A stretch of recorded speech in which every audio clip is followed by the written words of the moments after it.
Hello, welcome to the August 18th, 2023 Club Cubase live stream. My name is Greg Undo and I'll be the host of the live stream today.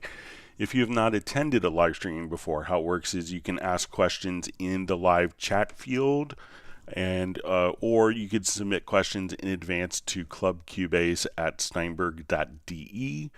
When asking questions, if you could specify which version of Cubase that you're running, whether it's version number 10, 10.5, 11, or 12, if you're running Cubase LE, AI, Elements, Artist, or Pro, and which operating system that you're using, that information would be helpful.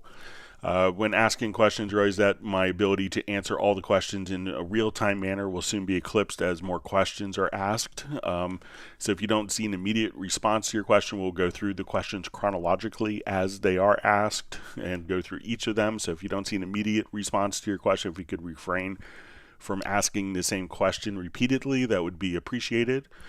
And we should have an index of all of the topics that are covered in today's live streams pinned to the top of the comments field with timestamps, so you can quickly navigate to that particular portion of the video of the live stream. If you wanted to search for topics that have been covered in previous live streams, you could go to cubaseindex.com, and we want to thank Jan from Stockholm for creating that website. So once again, cubaseindex.com, and you could search through over 27,000 topics. We also want to give a special thanks to Jazz Dude and Agent K, who serve as moderators in the live stream. So they're not Steinberg employees; they really do it to make it a better community and out of the goodness of their hearts. And also a special thanks to Jazz Dude for his work with the Cubase Nation Discord. Once again, my name is Greg Undo. I work for Yamaha Corporation of America, primarily as a product specialist, focusing primarily on Steinberg products, and I'm the host. I'm presenting from the United States, just outside of Washington, D.C. in Alexandria, Virginia. If you are watching the live stream, please feel free to introduce yourself and tell us where you're from. I saw just a couple questions came in and were maybe cut off on the chat, but we'll see if we get to those. All right, so we see from Patrick, it says, "Hi Greg, I just sent you an email, the bug I have. I hope you'll be able to see it later." So I watched the video just for a second. I had a meeting until like 12, until 3 minutes before the hour. So I'll take a look at the video. I think it's with kind of rendering in place with groups and Dolby Atmos. So if you don't mind, maybe I'll take a look at that in some more detail for Tuesday's live stream. But we'll see if we have time towards the end. If we have extra time, I could take a quick stab at it as well. All right, so we see Greg Malik says, "Aloha, I have a bug that Steinberg says they can't reproduce. Can I post it here?" So certainly. So anytime that you have, if you wanted to tell me what's going on with the issue, I'd be happy to take a look at it to see if we could reproduce it here on the live stream. So feel free to let us know. All right, so we have a question. Hello, Greg. My question is simple. How can I customize the folder where I store my presets so Cubase can automatically save them there? Cheers from probably North Carolina, NC. So the user presets are all kind of going to a specified folder so that at that point Cubase knows exactly, what happens a lot of times in what has happened in previous versions where presets were kind of able to be stored anywhere that people would go to a new computer. They would go to a particular a new computer, they would update to a new version on the same computer, and then if it wasn't known where the presets were, they would just basically, a lot of presets ended up getting lost. So that's why Cubase kind of puts it into a known folder, and this folder could be backed up easily. If we go to like our profile manager, all your user presets can be included there because Cubase knows exactly where that folder is. You can, if we go to your MediaBay, you can come over here, you'll see user content. Let's go to like our VST3 presets. So if we come over here, we can see that these are all user presets, and if we wanted to see the particular folder where they are, you could right click. So again, just go to your MediaBay, hit F5, or go to Media menu to MediaBay, go to the user content, right click on one, and then you could just reveal in Finder or Explore, and it will take you directly to that folder. So the idea is that Cubase knows where these presets are. When you go to a new version of Cubase, you migrate to another system, all these presets are kind of in a known location. If you wanted to back these up and migrate, you could just come over to this particular folder and move that folder, but Cubase will put it into a known area, so Cubase knows where to find your presets so that your projects will work later. Okay. All right, wonderful to see Sable Winters from Bay Area. She's working nose to grinding stone today, but wishing everyone a happy Friday. Thanks for joining us, Sable. All right, so we have 315 Christian says we're all looking forward to some great education today.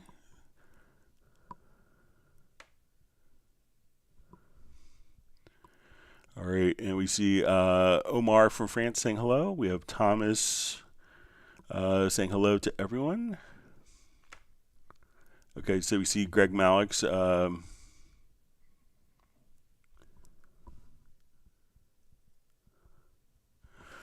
Okay, so we just see Greg Malik's, and this maybe is his issues. Has drag a MIDI file into new project. Double click on the MIDI track to bring up the key editor 3. On the tab bottom labeled editor, click on the drop down arrow and select score editor. Okay, so let me see if I have a import MIDI file. So let's go ahead and import a MIDI file here. I may have deleted a bunch of MIDI files I had on. Create a new project. Let's see if we can find.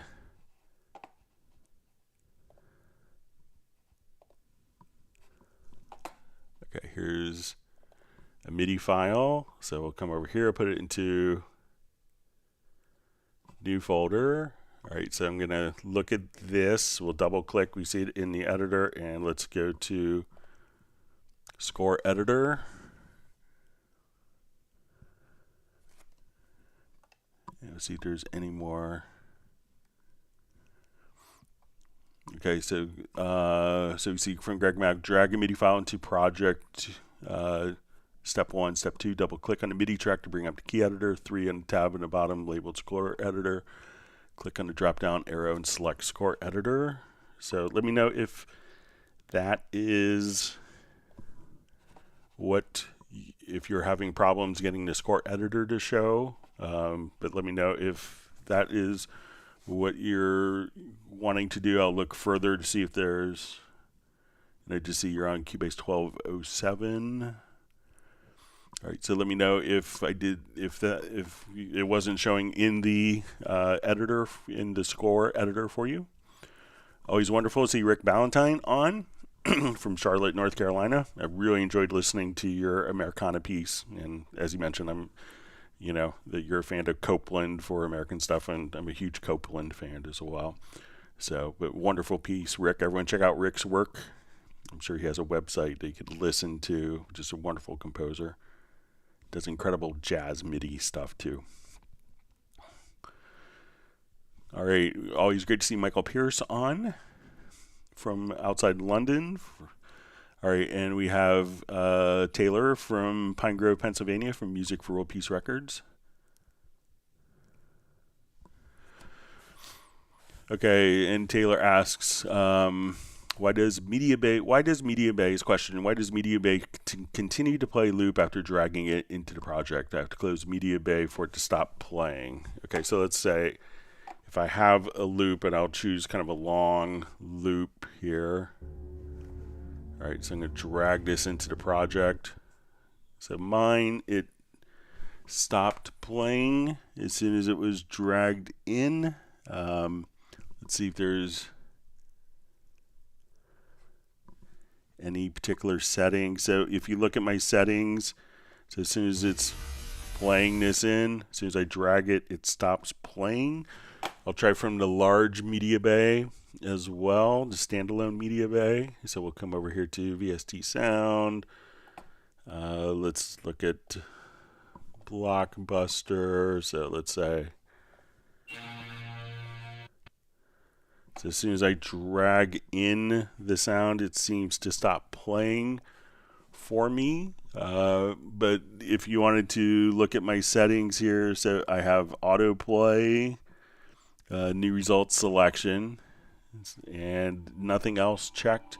And then as soon as I drag on top, at that point it stops playing. Let me know if it's behaving differently for you, Taylor.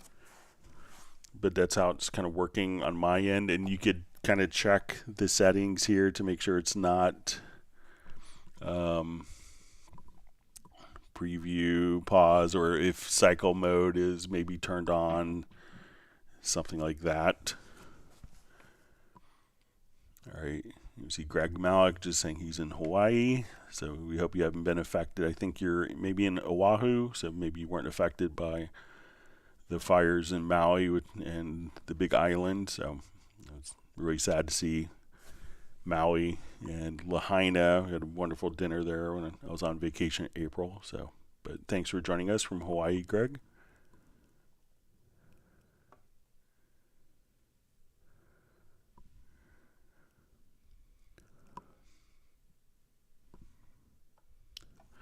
All right, so we have a question from Tune Boschart. It says, I try to record my multi-track sequencer MIDI information, 4 tracks, MIDI 1, 2, 3, 4 on 4 tracks in Cubase Pro 12. But every track records everything. Even my 4 MIDI tracks have 4 MIDI channels connected correct. 1, 2, 3, 4 per channel. If I do this in Ableton, everything works. All right, so what you need to do is, Cubase can accept all MIDI information, all MIDI channels coming into the selected track. So if we have a MIDI track, what you need to do, or an instrument track, whatever one you have, you need to go to the input transformer, and then we'll see the input transformer here on version 12. If you're on version 11 or earlier, you'll see this little squiggly line right here. So let's get to the input transformer, because when we do this, Cubase is not going to channelize the MIDI data on the track. When we set the MIDI channel, this is for the MIDI playback. So if you want to filter the channels, what you could do is we'll go, let's say, to our track. Let's open the panel, and then you'll see different presets here. And you'll see a factory preset, and go to channel filtering. So this way, only MIDI channel 1 will pass on this particular channel. So again, we could just go to the input transformer, and this is where it is on version 12, version 11 and earlier. You'll see it indicated there. So now go to the factory presets, channel filtering, and you say, I only want channel 1 on this one. I want channel 2, channel 3, channel 4, and then that will basically filter out from recording those MIDI channels on all the tracks. So give that a shot. And that allows you to record multiple channels into one track. And then, if you recorded it all into one particular track, another method is, and if you put this on MIDI channel any, that you could then go to the MIDI, and you'll see a dissolve parts. I don't really have any MIDI data to dissolve here, so let me just draw some in. All right.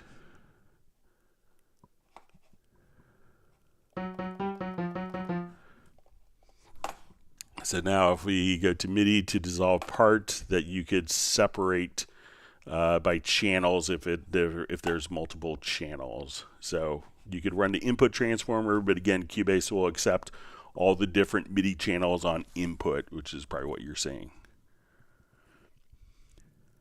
All right, we see Tune is from Belgium, so thanks for being on. Always so wonderful to see Robbie Bowling from Dallas, Texas. Thanks for joining us today.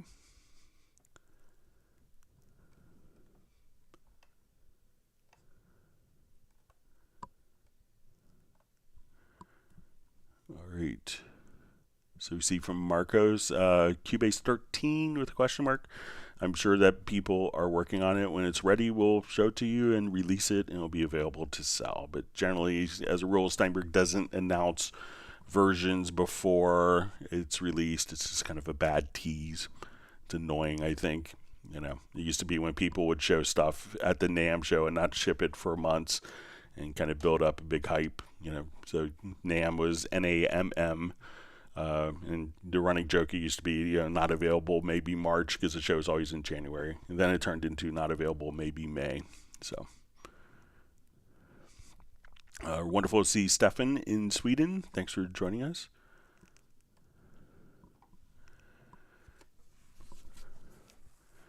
All right, so we have Wismos checking in from Nottingham in the UK. Thanks for being here, taking and being part of the live stream today.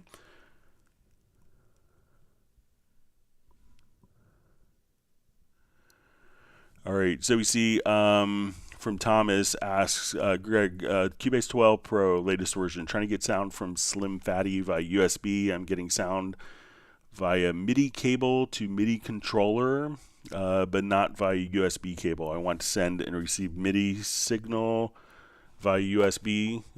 So I'm not sure if you know, so if you wanted to get sound from the USB cable, so you should be able to connect the USB and have MIDI communication. Now, the device may also work as an audio interface. So if it's set up as at that point, you can just go to your studio menu to studio setup and select your Slim Fatty USB, or probably say for your audio, for the audio interface. Then you'll hear the audio. And it should transmit the audio and MIDI data. Now, if you have another audio interface, probably what you want to do is to take the audio outputs of the Slim Fatty and connect it to inputs of your audio interface, or if you have a mixer of some kind that you use in your monitoring. So if you have two different audio devices, you could have one audio device. And then, you know, what happens is if you try to connect, if you have, like, for instance, in my scenario, I have a Steinberg UR24C. If I have that as my audio interface, at that point, you know, if I connected and I wanted to do the Slim Fatty USB, I'm not going to hear the audio from the Slim Fatty USB until I go here. Now, there are some systems that may allow you to utilize like an aggregate device on the Mac, or using a driver called ASIO for all. But the problem is that the audio clocks often are completely out of sync and the latency gets compounded. So you're probably better off with instruments. If you're using audio interfaces to capture your audio, is just to, you know, connect the analog outputs or digital outputs of the instrument to your audio interface, and then, you know, monitor it through that. And if you have, you know, available like extra inputs, we could go to your audio connections and go to external instruments. And then at that point, you could just tell what inputs that the interface is hooked up into, and then you could run it as an external connection. But a lot of times, you know, we often get this question, is like, oh, you know, I had four keyboards that have USB audio out, and I could only run one at a time. And that's kind of the nature of the beast, because we can't necessarily daisy chain USB audio interfaces and have the clock work so that the audio timing is constantly out of sync.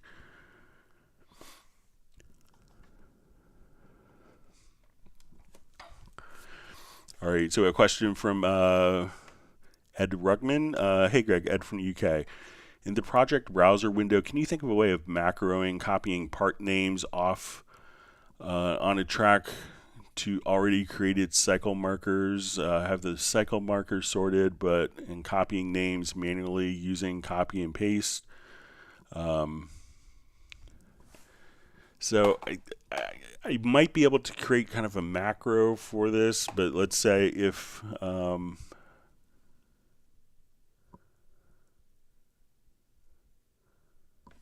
yeah, but I think it might be just kind of naming, it might involve manual copy and paste. So let's say if we have a marker track,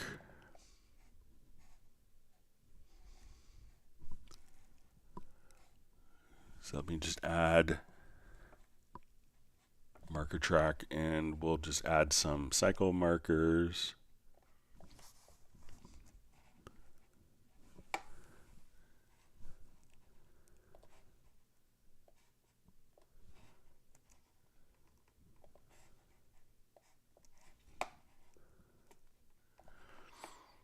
Okay, so I think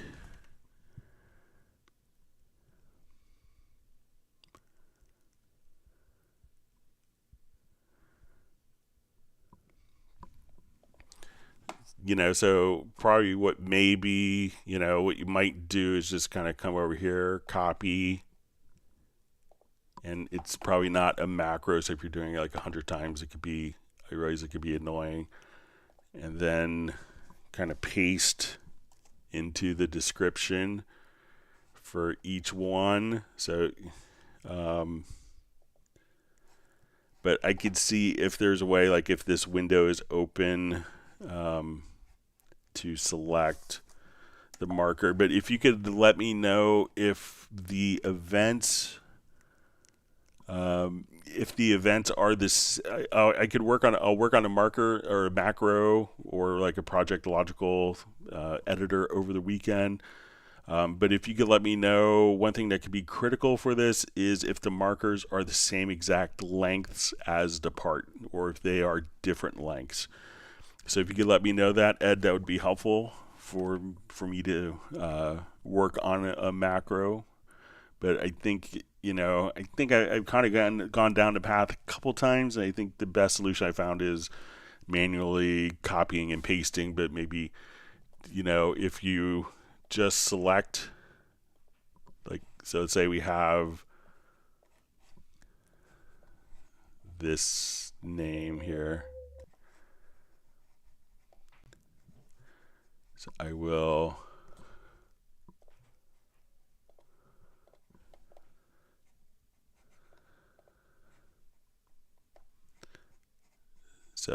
just come over here and do, so let's say this event is,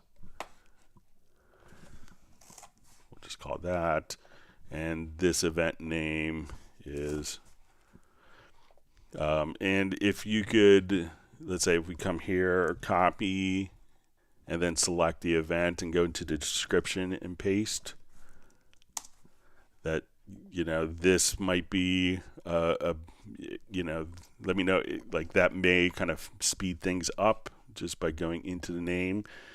And if that would work, I might be able to create a macro to kind of navigate in the info line. But let me know if it's going to be the same exact length, Ed, and I could work on that for you.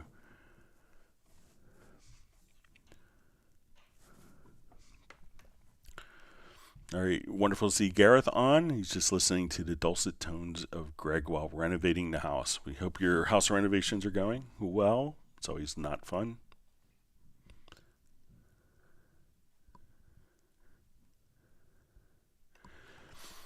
All right, so you see from Greg Malik says, you did it right. Maybe it's only a Windows problem. So, I just did that just yesterday on my studio PC.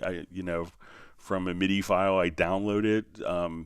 So Greg, also just check to make sure, like some of the MIDI data maybe if you just enter something in the score editor and then export it out as a MIDI file and import it, maybe it's the MIDI notes are out of range, something like that.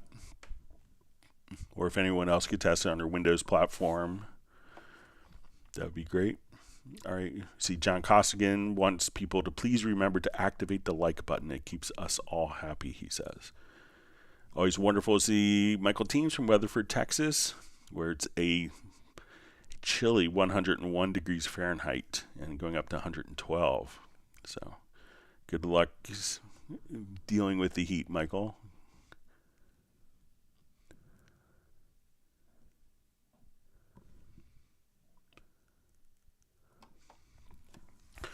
All right, so we have a question from music cow or cuckoo. Hi Greg, Cubase 12 Pro on Mac. When I select a track, it plays always the VST sound. I uncheck enable record on selected track in preferences, but when armed, the sound plays automatically again. Thanks. Okay, so I'm not sure if it's for an instrument track or I assume it's for an instrument track. So let's go ahead and open up Retrolog.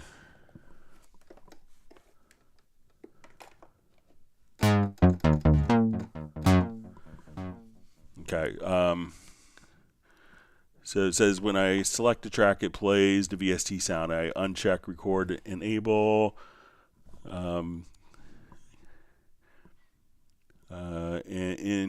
In preferences, but when armed the sound play automatically again. Thanks a lot. So the intention is that it's not going to be passing or accepting MIDI into this particular track. But if this is set to record, if it's armed, record enabled, then the MIDI will be directed there, or if it is actually monitored. So if we have monitored, we could hear the sound, but it won't record, like when we actually go to record, but we could play back the instrument. So I don't know if, I'm just going to read it again.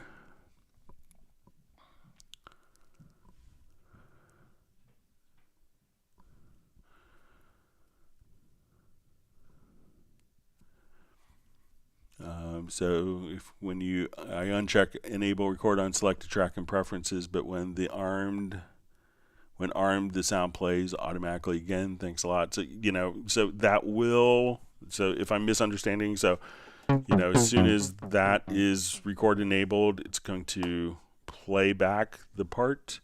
So, but I'm not sure. Let me just see if. I'll just play back, I'll record some data here.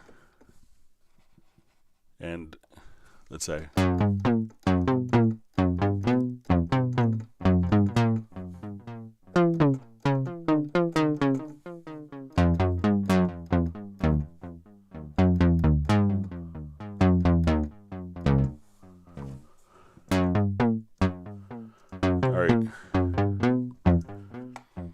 So let's say I'm not sure if you have existing parts, so those parts will play whether it's record enabled or not. So now I could, if I wanted to play over and play new notes like the low note here, we could do that. Or if we wanted to record, if I put Cubase into record, play the low notes, we could then record multiple parts. But this will in essence do the send MIDI to the track. And if you wanted to replace the existing part, you could just come over here and choose to, if you go to the MIDI record modes here in the lower left hand corner of the transport, you could choose to replace parts. So now if I go to record, so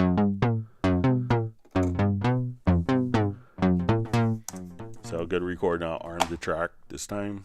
Sorry about that.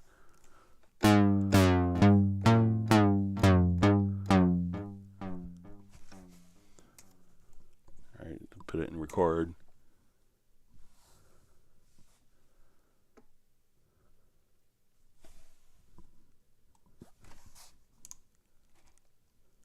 Here, I'll just now put it in record.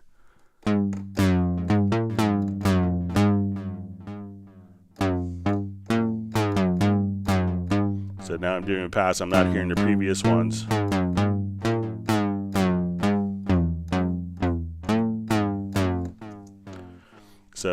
So maybe if you wanted to not hear the other parts as you record, maybe switch the record mode to replace. So let me know if I misunderstood.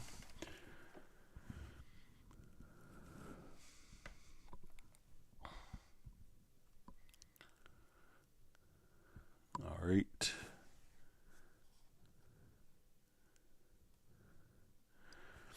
Okay, so we see a question from Ed Rugman. In a recent Salmoni Meldime video, audio track is dragged from inside ARA extension into a Pro Tools session, and a MIDI part is automatically created. Does Cubase have this drag and drop MIDI export? So you could take any MIDI file and kind of drag and drop it into the project as well. So it shouldn't be a problem. If there's a MIDI file that's generated by the program, you should be able to just drag and drop it right into Cubase as well. So it's often used for many drum programs and stuff like that as well.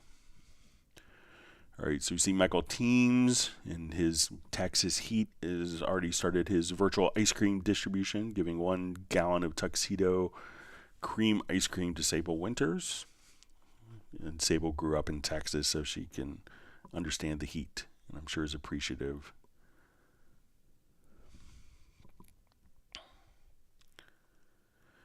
Always so wonderful to see Dave Glick from McLean, Virginia. Glad you can make it today. Hope you're well.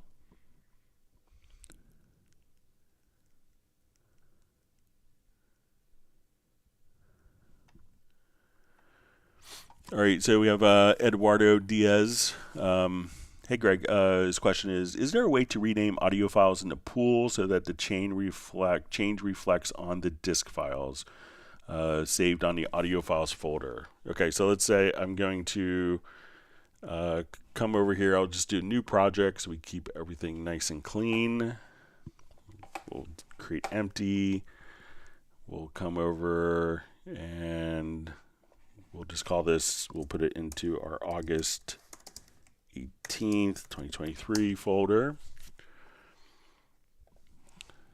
Okay, so I'm going to now, at this point, we'll add an audio track. All right, I won't name it. I'll make the cardinal mistake, and let's go ahead and record.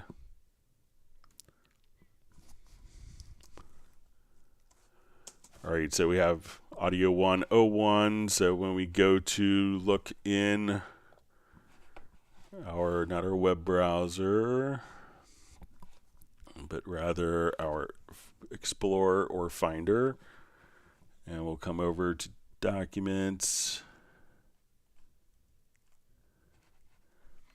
All right, and then we'll choose Projects.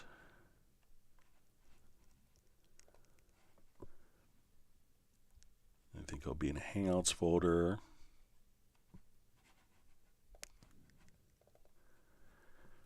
All right, and we will choose August 18th, 2023. Look in our audio folder. So we'll see audio 1_01 WAV file. All right, so now what I want to do is, you mentioned doing it in the pool window. So we'll come over here. Let's just give this a new name. Okay, so I just double clicked and we'll see if that is reflected right there. So all you have to do is just kind of double click on the file here. That will automatically be carried over. So I'll just call this, here is the new name. So as soon as I just click once and click again, kind of like a elongated double click.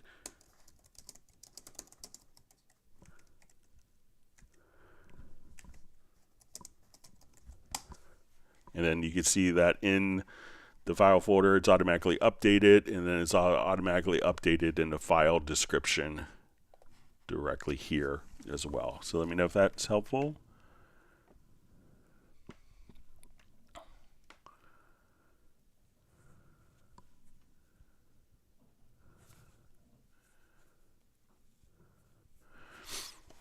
All right, so we have a question from Paul who asks, I guess Ihigi, maybe. I want to record audio and MIDI events without issues. I don't want to be switching buffer size when recording / playback.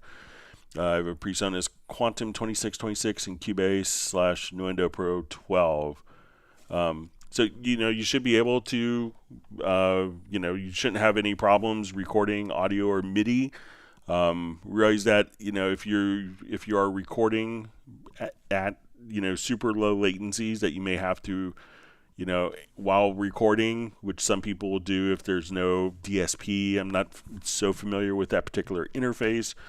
Some audio interfaces will have built-in DSP for monitoring. Some interfaces don't, and people will run at lower latencies for tracking and then raise the buffer size of the interface when mixing. But, depending on your system, you may not have to do that. And often when you're doing that, it could be because I'm running, 3,000 tracks of an orchestral project in Cubase, and we need to have the buffer sizes. But you shouldn't have, you could definitely work without raising your buffer sizes, like during tracking with any audio interface.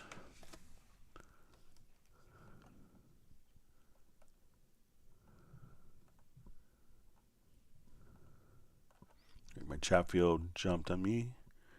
All right, so I think I'm back where I was. All right, so we see Filter Freak from the UK saying yabba dabba doo with about 12 O's. So seems to be happy to be on the live stream. Thanks for being here and joining us this afternoon or evening for you. You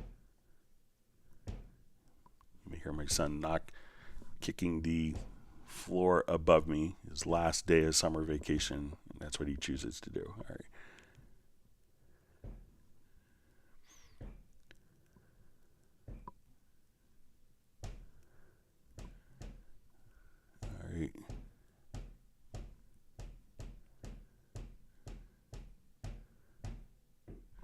Hang on just 1 second.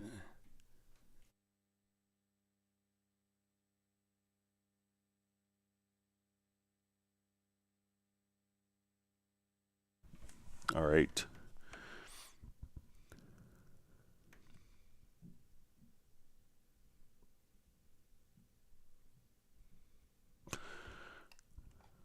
All right.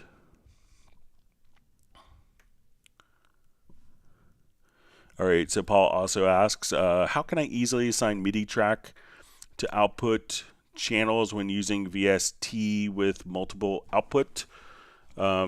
So if we have, let's say, I'm not sure if it's, all right, so if we have let's say I have an instrument track here, and we want to do one that has multiple outputs. I'm assuming this is multiple audio outputs, just to make sure. I'll go ahead and just load up. So let's say right now everything, when we go to our mix console, everything's going to be running out of like stereo outputs. So if we wanted to activate outputs, what you could do, there's a couple of ways of doing it. One is if I go to my mixer here and just activate a different output within the plugin itself, that output is now automatically added. We could also go to the VSTi rack and then select the instrument, and you could choose to activate all of your outputs here. So you could activate multiple outputs there, and they will show up on the project window. It's kind of like if you open up the automation lanes, there you could see the outputs. So if you wanted to draw in different automation. So, this will work for all VST instruments that have multi-outs for you. So if you wanted to run like a Hallian Sonic and have 16 different voices with going each to their own output, you could do it like that. So let me know if it's audio outputs or MIDI outputs, Paul, and I'd be happy to help you with that.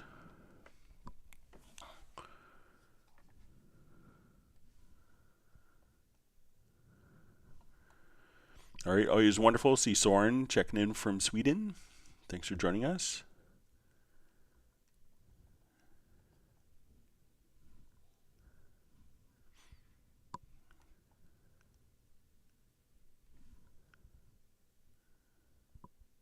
All right.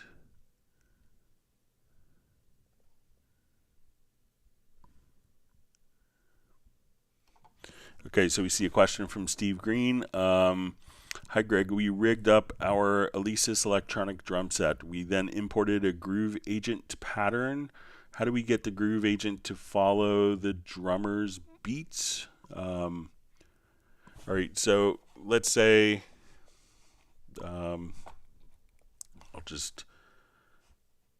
so I'm not sure if your drummer played. It sounds as if what you're describing, maybe the drummer didn't play to the click track.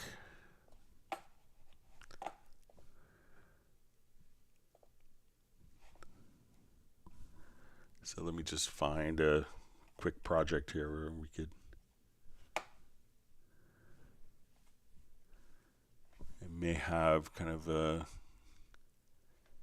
project that's kind of set up for this.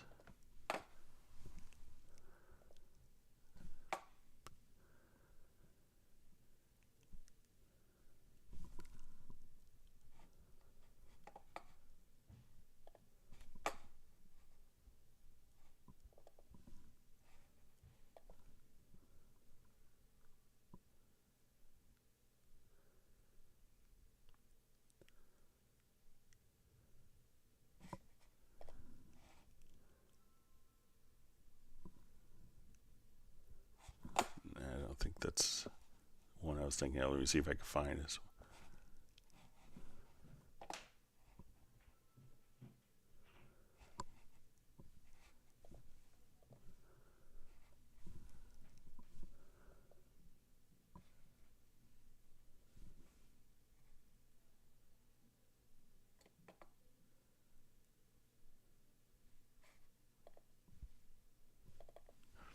Okay, this is, I think, the one.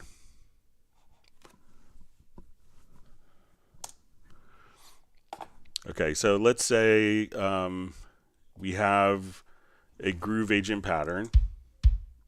All right, and here we'll just have kicks just for that. And let's say if we had, let's say your drummer performed and maybe their tempo was off. All right, so let's say, or their tempo was fluctuating. So what we want to do is, let's say, so if I turn on my click track, this performance has no real correlation to the track. So what I want to do is to come over here. I'm going to select this audio or MIDI event, go to project, and we'll go to tempo detection. Now, before I do this, though, if I have the MIDI data already in place, what I want to do, so I have this MIDI with kicks on the eighth notes. What I'm going to do is to lock this particular track. And so what we're going to do, so we lock, just click on a little padlock, come here, let's go to our project, and we'll do our tempo detection, and we'll say analyze. All right, and I think we're going to have basically like a little pickup note here on this particular track. All right, so what I want to do now is we'll say, okay, we're going to continue. So we figured out what the tempo map of the original file was. Now that that particular track was locked, we can just take this particular file here. I'm going to unlock it and say, okay, we need to start a 4/4 measure right there. And as we do this,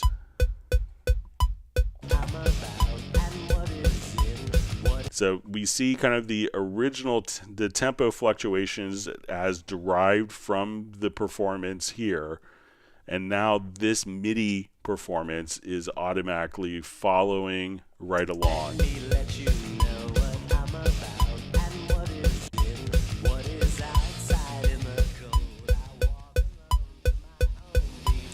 So this is now following that tempo. But if you have existing MIDI information, What you want to do is to make sure before doing a tempo detection, make sure that you lock it. Otherwise, when you do the tempo detection, this information is kind of moved and altered in time to match. So just do that. And then you can make MIDI drums from Groove Agent match up a pre-existing performance that's fluctuating in tempo, either in MIDI or audio. So let me know if that's helpful.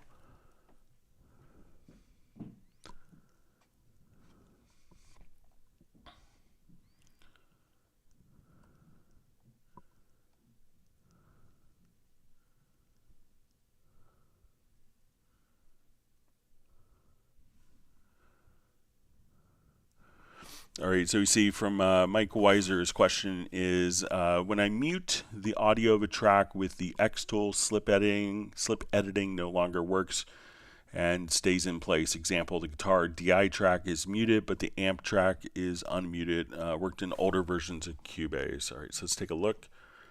I think in this project I may have like 2 guitar parts that we could maybe use as...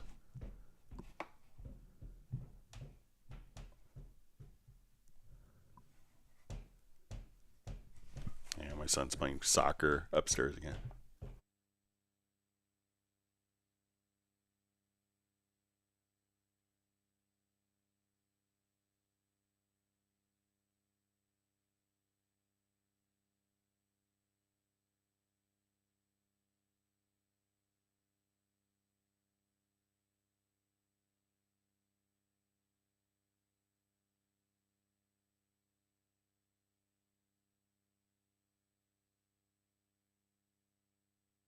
All right, so let's take a look at, sorry about that. So again, the question, muting the guitar part is kind of knocking it out of time. Let me see if I have...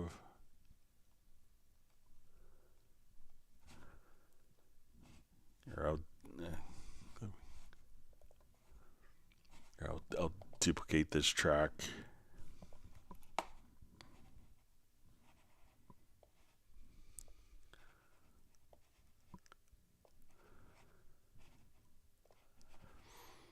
Okay, so I'll come here. Let me just take my snap off.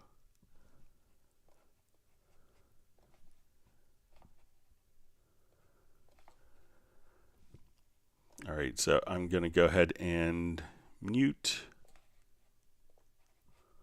this event. All right, so let's say if I do my slip editing,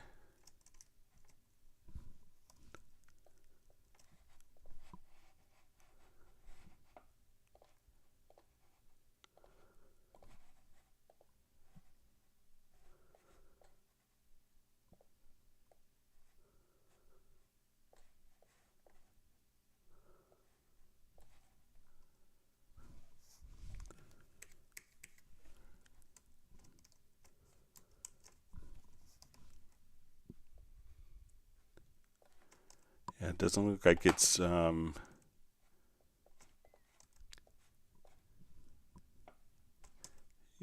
I thought it would. Let me just mute. I could try it in older versions here. So let's say if they're both unmuted, that we could slip both of them. But if one is muted,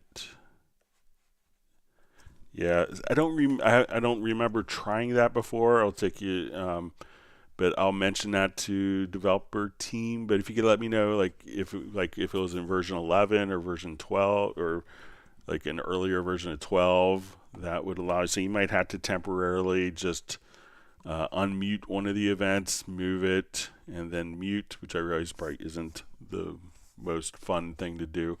I kind of understand the logic of not editing something that's muted, but if you said it works before, I don't remember trying that, but if you could let me know which version that it worked in, I'd be happy to kind of pass it on.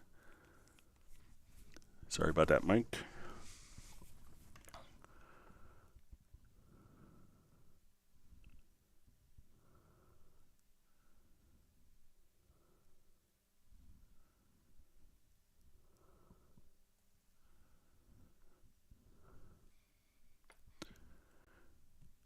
All right. So I see from Sven Isaacson. I'm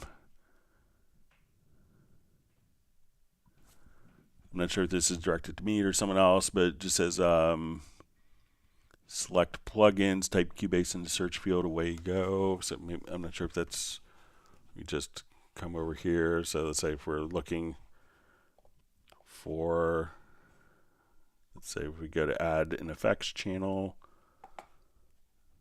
track, we come here.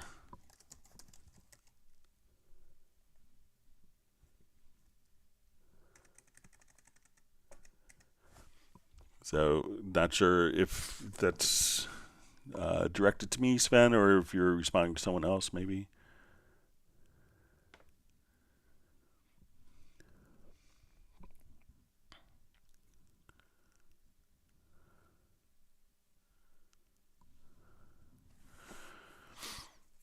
All right, so we see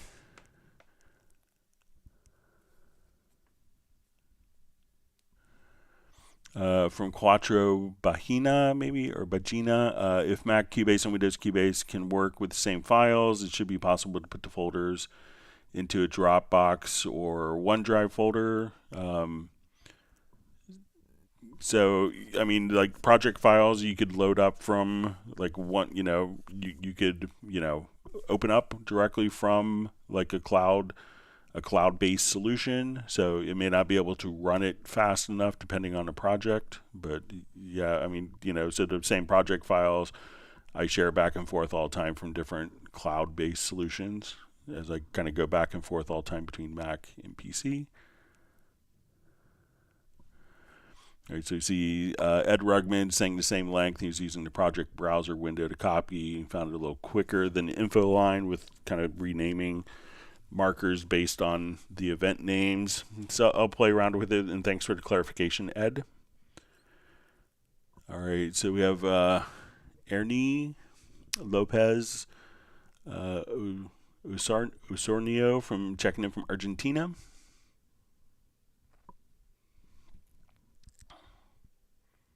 Thanks for joining us.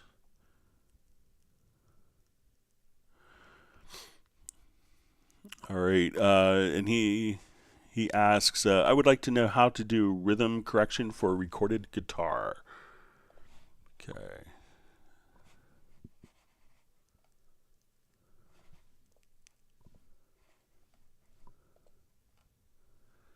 All right, so there's a couple of different approaches to this. So let's say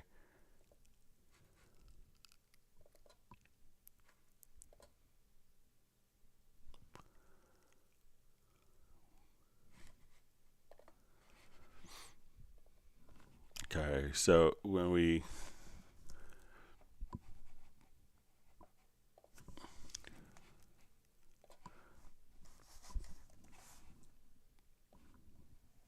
okay, so let's say we want to take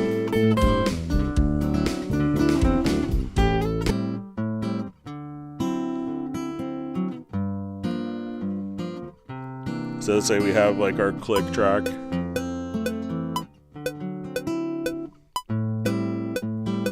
So one of the ways to do this, one is you could just come over here and choose to take it out of musical mode. Sorry about that. One way to do it is just to kind of quantize. So you can say, okay, I want to do eighth notes and activate audio warp, select the event, and now.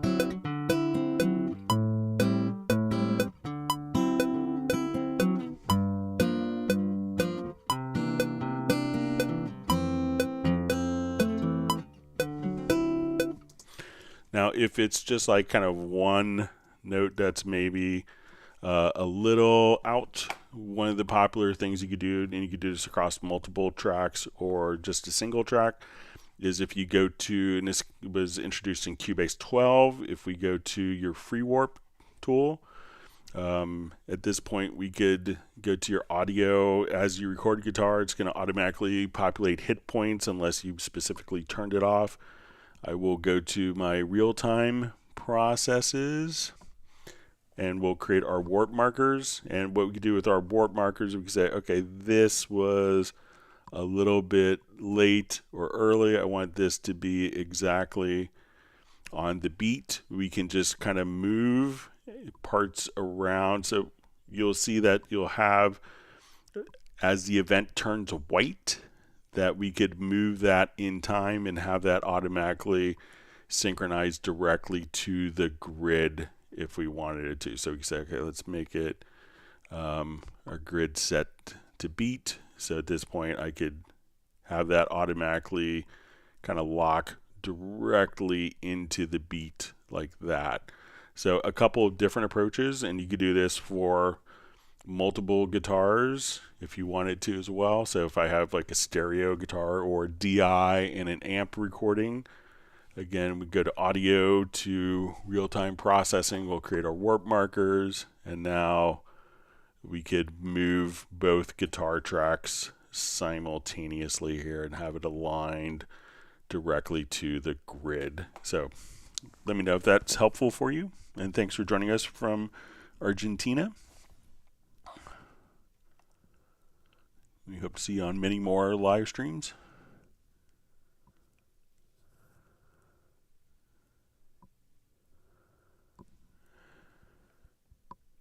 So we see from Soren, who says, I'm in a slump, no creativity. I just play a game all the time nowadays. I have 9 songs to work with, but don't. Is it all right to take a break from music mixing? I think one of the things, it's obviously okay to take a break if you feel like you're in a slump. But, again, we've talked about this concept of give yourself a deadline. It's really easy. I think I heard the term from one of Stevie Wonder's staff, which I thought was a great term, and he called it completion anxiety, where it was just really, to the point where, he had anxiety about finishing a song. And that was a term that was, used a lot, completion anxiety. But, if you, give yourself 1 hour and try to do something. I was reading, I think it was Matt Byron on one of the Cubase Facebook groups, that he had a song he was just stuck on. I think it was on the Cubase users Facebook group, and it was a really interesting post. And he just turned on a project that was he felt he was stuck on, and just made himself sing a melody, just made himself do it, and came up with he said he was amazed at how well the melody turned out, and he was able to finish the song. So, maybe change your workflows, but, maybe just make yourself try to finish one of the 9 songs. That's your goal, and give yourself 2 hours and try to rush, save it under a new project. It's not the end of the world. You didn't erase the perfect take often unless you've really gone out of your way. So unlike traditional analog workflows where you may not have tried a lot of experimentation because you couldn't undo stuff, you have this capability. So work freely with reckless abandon and try to finish a project, and give yourself, 30 minutes, 45 minutes to get something done. And whatever you think you want to do, just do the opposite and try just to kind of rejigger things so that you could actually get something done and re-inspire yourself in your creativity. Always great to see Gerald Ely from Martinez, California. Or maybe learn a new instrument, play an instrument you never played before. So, all right. So we see from Bobby, he says, "Boys, I finally have Cubase 12 Pro. Whoop whoop! Congratulations! Thanks for being on the live stream."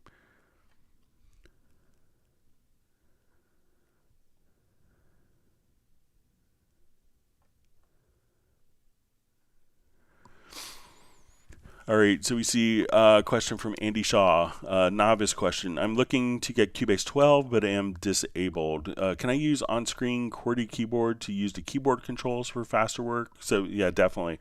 So any of, like, I have a Microsoft Surface, so it'll respond to your on-screen computer keyboard. So you could do that as well.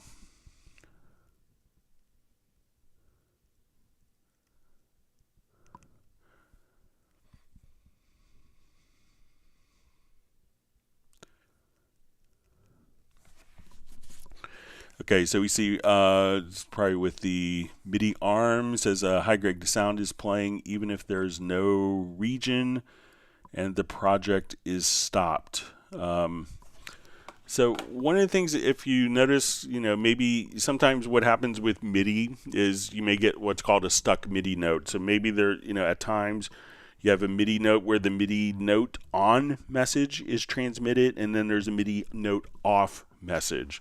And sometimes, MIDI can get kind of hung up. It's an old protocol that's really slow. It's like 32K. We have a lot more bandwidth, obviously, with virtual instruments. But if a note is kind of like where it seems like it's almost stuck, try going to your MIDI menu and hit reset and see if it will, at that point, just turn off. So if a note is kind of constantly sounding, try going to MIDI to reset, and also let us know if it is a virtual instrument that is stuck or if it's MIDI that's going to an external device. Sometimes it could be like a sustain pedal that's stuck, something like that. But try going to MIDI to reset and see if that makes a difference for you. And thank you for the clarification.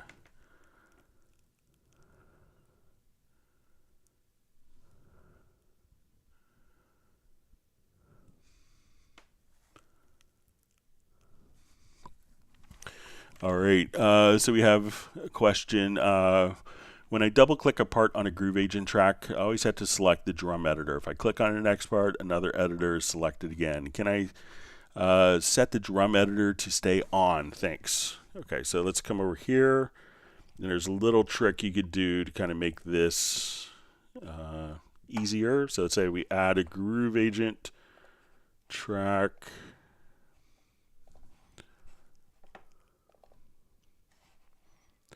All right, so what you do is, let's say we get to our patterns and we have pattern pad, pattern pad.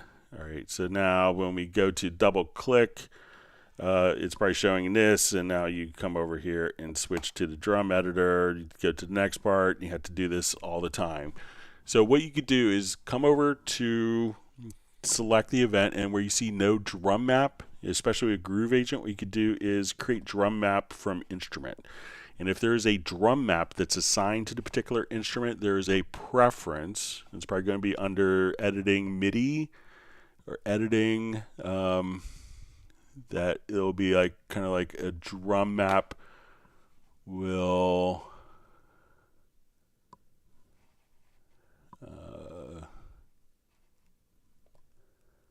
so if you go to editors, it'll say use drum editor when drum map is assigned.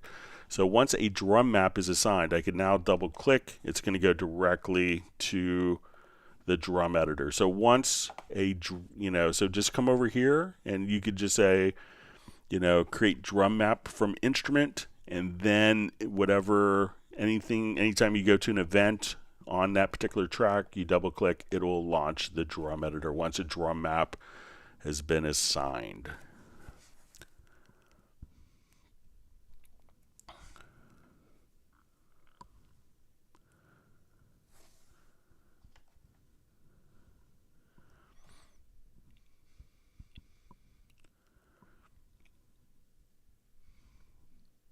We see Michael Pierce says when he's kind of lost some creativity that he reworks on his template. That's a great idea as well.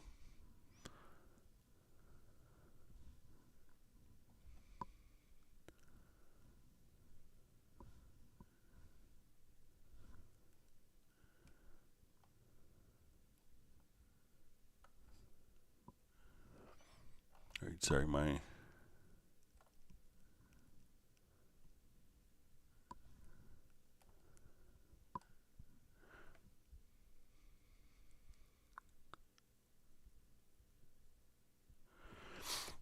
All right, so we see if I open the key editor, it opens full screen, but when I close it, the bottom one opens. Is there a way not to show the bottom editor when closing a full screen MIDI editor? All right, so let's come over.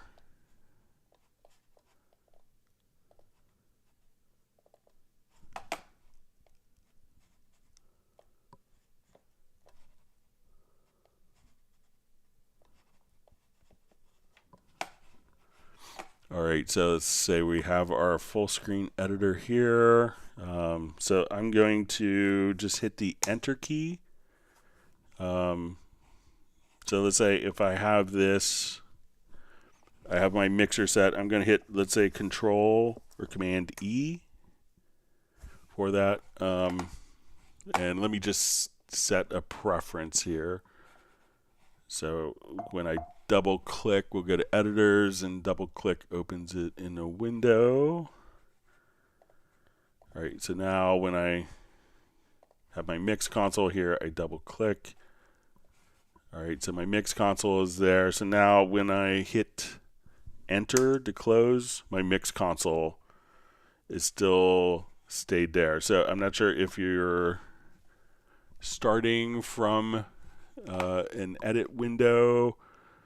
So if you go to the preferences, and I'll just take it back to our default state. So now if I kind of promote it from the lower zone to a standalone window, and then the lower zone status is going to be preserved. So let's say if I switch on mix console, and now we go back to our key editor, and then I hit enter. At that point, just hitting the enter key will close the editor, and the status that was here before will be retained. So if this was set to mixer, but if you kind of are in the lower zone, and then we go from lower zone and you promote it to the upper, that when you close this, it's going to go back to the same state that this was before. So let me know if that makes sense.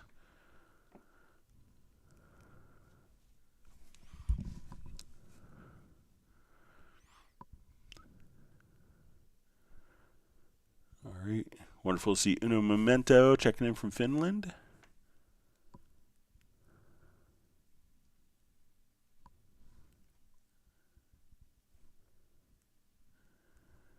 All right, so we see Benny checking in from Sweden, apologizing for being late, but he hit the like button. So that's the only punishment for being tardy for the live streams. You have to immediately hit the like button. All right, always great to see Spike Williams from Rhondda, Wales. Glad you can make it today.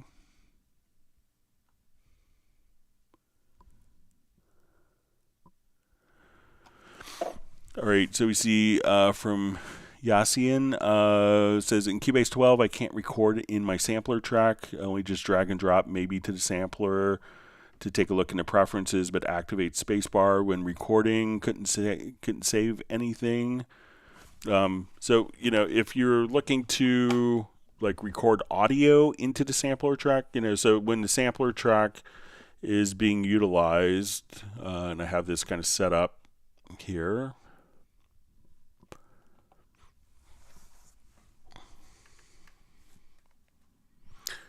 So, like right now, my sampler track, we go to our sampler content. My sampler control, I could see that I have just a sampler here. So it's not intended to record audio into the sampler, like to do that. But what we can do is to just come over here, and while, the sampler track is set up to now just record,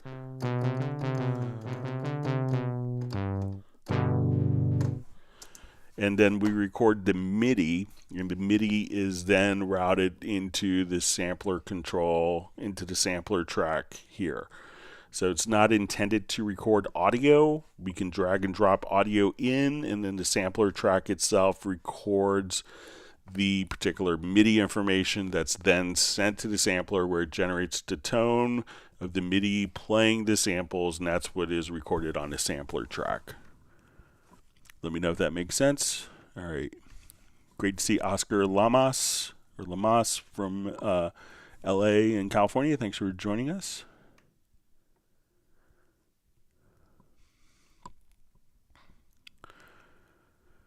All right, and we see Yazian asks, I can't see Dolby Surround in Windows and Mac. So, when you're doing a Dolby Atmos, first you want to make sure that your audio interface driver is set to 512 samples. And your project needs to be, if you go to your project setup, needs to be working at 48K.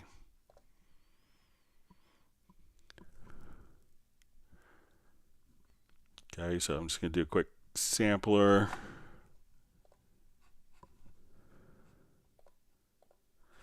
And then once your project is set to 48K, you could come over here and go to your ADM authoring for Dolby Atmos under the project menu and go to the setup assistant and generally just kind of check these three things. This will simplify your life. We're going to create a 7.14 renderer track, a 712 bed. And now at this point, we could say we're going to monitor binaurally. And as we go to add an audio track at this point,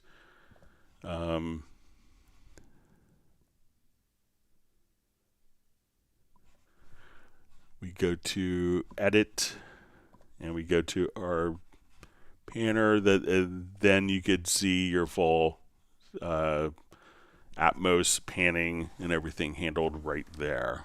So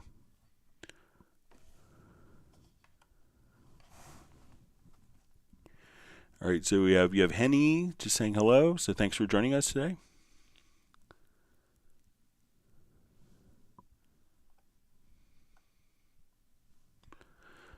And Yevgeny asks, is there any way to change the color scheme for Cubase, like a light color?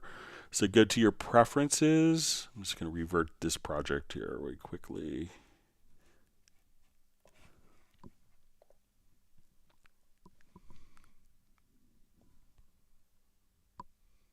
Okay, so if you want a lighter color scheme, what you could do is go to your preferences. So on a Mac, it's going to be under Cubase preferences. On a PC, under Edit. So we go to your Cubase preferences, and then you'll see color schemes under User Interface. And then if you wanted to come over here, we could expand different choices. So if I want the project area background to be lighter, we can change different aspects of it right there. So if you want kind of lighter screen, you could just come over there and adjust. So again, go to your preferences, to user interface, to color schemes, and I'll just load up my defaults and hit apply and hit OK. So give that a shot.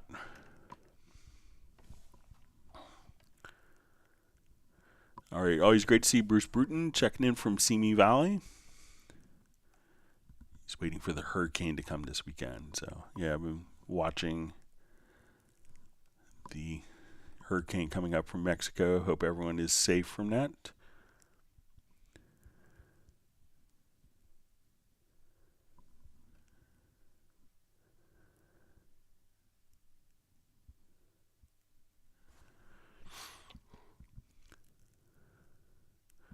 All right, so we see, and maybe this might have been directed to Jazz Dude. Says, is there an online Discord site where I can maybe find a PC user to test my Cubase crash? So Greg, if you want to send me, if you want to share a file, if it's just a MIDI file, if you want to send it to clubcubase@steinberg.de, I'd be happy to open it in my Mac and my PC. I have my studio is based on a PC, so but I do the live streams using a Mac. So, but if you want to share it to me, please feel free to send it to clubcubase@steinberg.de. All right, so we see the artist known as Love says, hello, everyone. Please hit the like button for all the great information. Thank you, Greg. I hope you enjoyed your vacation. So we had a great time, just kind of a simple, quick trip to like a beach about 3.5 hours away. So very relaxing. Thank you. All right, wonderful to see Brian Sawyer from Beulahville, North Carolina. Glad you can make it. All right, so wonderful to see Clay Ostwald on, longtime friend Clay. And he says, Friday afternoon with Club Cubase. Awesome job as always, Greg. Everyone Googled Clay. I think he's currently doing a Broadway show, and he's had lots of amazing records. One of the most talented people I know. So wonderful to see you, Clay. I'll try to give you a call over the weekend to catch up. Hope you're well. We see Patrick Emmanuel A. Happy to be on live. So glad you could join us.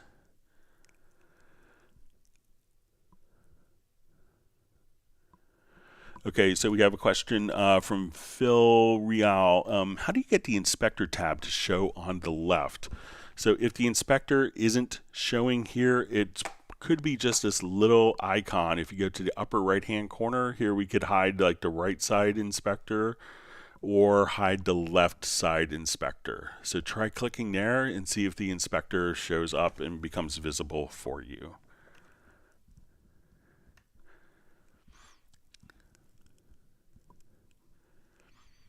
See Clay, I just see he says, great advice on being stuck. So Clay's a super smart, talented guy, so he could probably share insights and played with amazing people. So we see, is next Friday going to be a Zoom meetup? So I think it's going to be the Tuesday after. So I think, that would be the 30th or 31st. I'll just check my calendar on my phone really quickly and see, but I think it's not going to be, next Friday would be the 25th, and then it would be August 29th.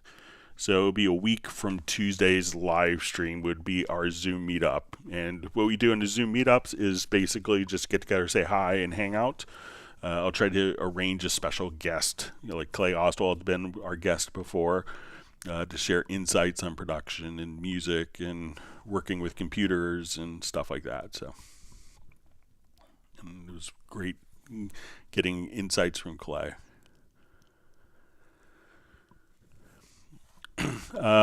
So we see from Gurjot Singh, what is the best way to master the DAW from a beginner's perspective? I think, realize that a DAW or DAW, it can be used. It's so encompassing. Like, those of us who have been doing it for a long time, the capabilities have grown, and it used to be like I used to be an assistant engineer in New York at Unique Recording Studios. And it used to be like, okay, you have, two 24-track 2-inch machines. You had a number of, outboard processing. We had, 72-channel SSL consoles. We had probably 8 racks of outboard gear, 2 racks of MIDI gear. So if you walk into that, you felt like you're walking into like a NASA control room, and probably that isn't as sophisticated as like a large studio was. But now all those capabilities are sitting in your program. You have basically almost the, very similar functionality to what a huge production room would be. So, like, you wouldn't expect necessarily to walk into a fully professional recording studio on day one and be able to work the room. So realize that it's, if you're a musician, it's a great analogy. It's like learning an instrument. You don't sit down in piano and you're not playing Chopin on the first day. You don't sit down on guitar and you're playing Eruption by Van Halen on the first day, or Alan Holdsworth. It's a process to learn. Now, as you're doing this, because it does so much, I think one of the things that can be intimidating for people is just to make sure that you want to accomplish one thing. Like if you're learning something new, I'm going to learn how to do a song. Like if you're playing guitar, I'm going to learn these 3 chords, and I'm going to learn how to go from this chord to this chord, and this chord to that chord, and that chord to this chord, and learn all the possible combinations and permutations. So when you get into Cubase, just say, okay, today I'm going to make a drum beat. today I'm going to work on recording my voice. The next day I may want to learn how to do rhythmic corrections for timing on my voice, or maybe learn how to edit using scissors, using paper, using scissors, using an eraser, using a glue gun. I want to, maybe the next time I have my voice, it's edited, I want to now maybe do tuning using Vari Audio. So take just small little steps and realize that, because Cubase, it's a lifetime of study. You don't have to learn everything about it. You just have to get a particular task done. So learn one day, okay, how do I start programming drums? How would I record like a MIDI bass? How would I record my guitar? And take each of those little building blocks, and all those building blocks that you learn will be used throughout your entire Cubase recording process. And if you learn those things well, learn them correctly without kind of making mistakes. I still have parts of the program where I have a learn mistake where it's like, oh, I hit the wrong keyboard shortcut, and that turned into muscle memory. So, try to, and anytime you go to the menu, like a great piece of advice, anytime you go to a menu, just come over here and say, oh, I do this all the time. So maybe if I assign, maybe there's a keyboard shortcut that could do that particular function, and just go into the key commands and say, what if I wanted to turn on cycle? What is the key command for that? So I would go, type in cycle and say, okay, when I want to activate cycle mode, let's say on transport. So if I start searching from here, okay, we could just, find a particular key command and learn that key command. If you learn key commands, you could work really fast. So don't worry about making a major motion picture soundtrack. Learn little building blocks that you're going to use. If you never are going to print out music notation, you don't necessarily have to learn that part of the program. So don't spend time learning everything, but say, I want to record myself playing guitar, and I want to add backing tracks, and I want to sing, but I need to edit my vocals because maybe I'm not a strong singer. Now, and just take those little building blocks of how you would normally work through a project and learn those little building blocks so that you could do that throughout a project, because those same building blocks will be used in almost every project that you work on going forward. So learn those little building blocks, and then you'll be in great shape to learn stuff very fast and effectively.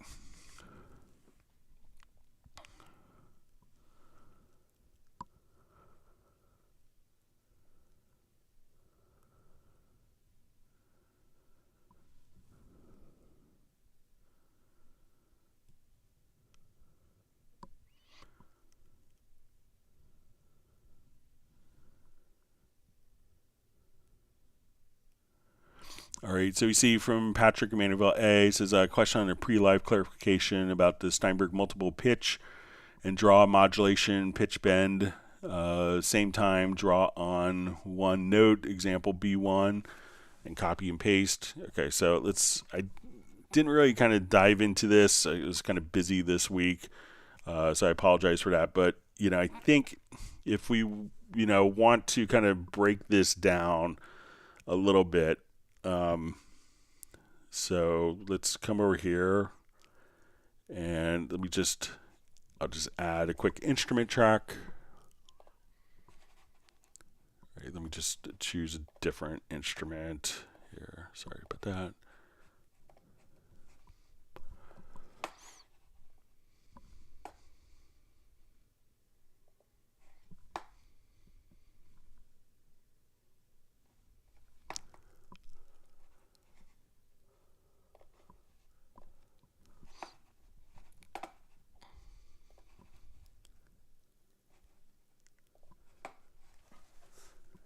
Right, so let me just come over here.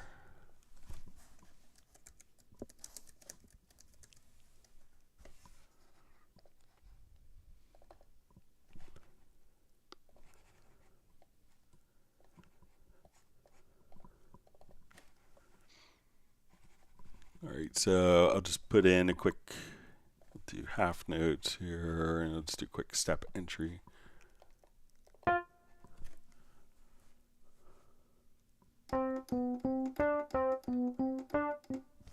let me take it out of cycle mode here. Sorry about that.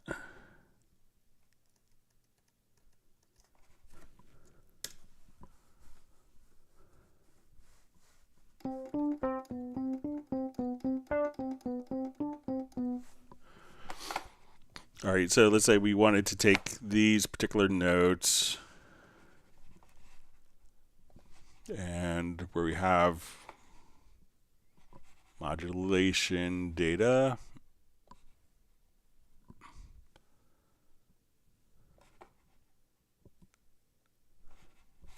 See if that's the right event. No.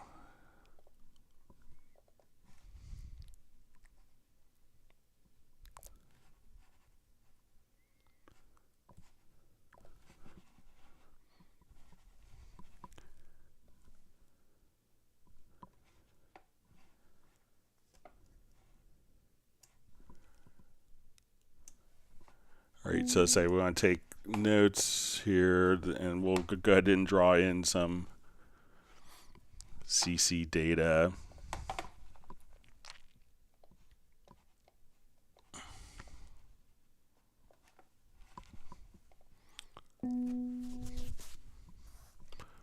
Okay, so let's say at this point I want to select this note. I think we started on this in the logical editor last time. I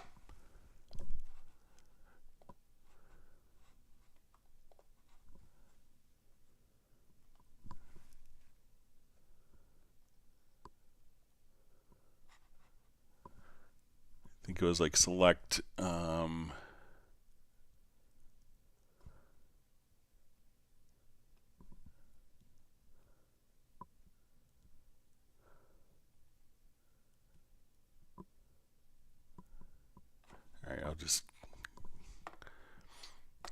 all right, so let's say I would just want to copy, and we'll say is equal to controller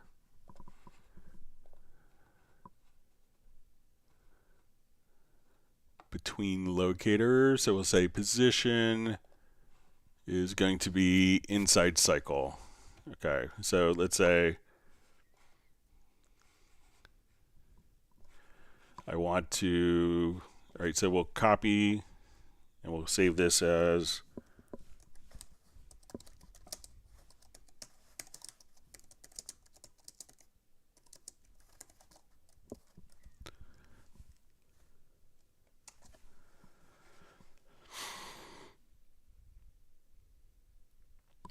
okay.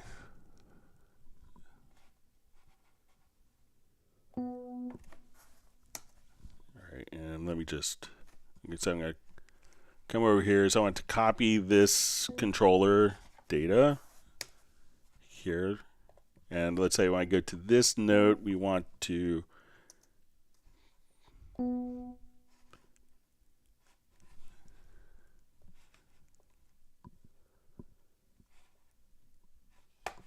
okay, I'll remove this, sorry.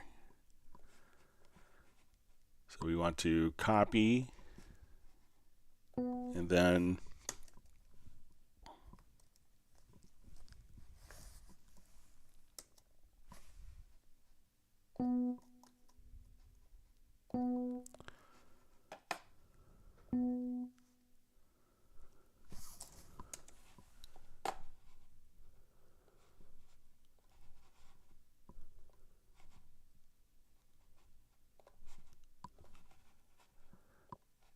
so we'll set value 1 here is going to be equal to, so we'll copy our modulation.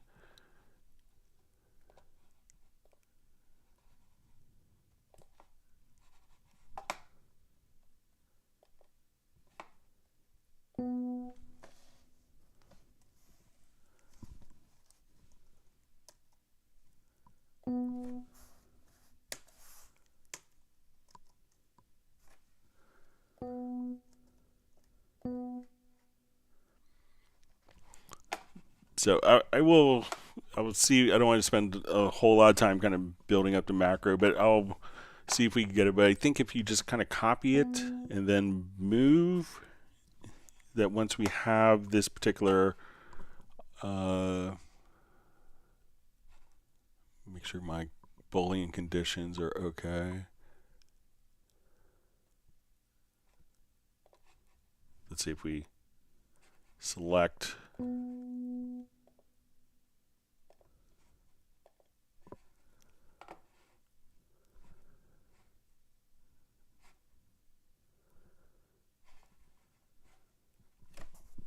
Let me see if I come here, if we select this.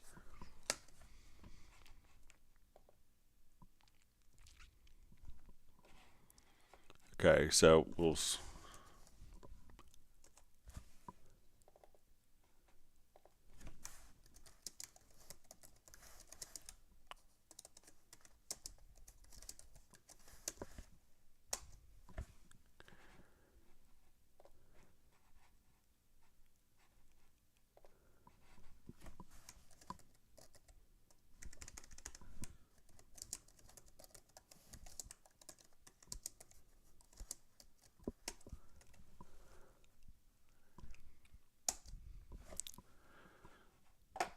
all right.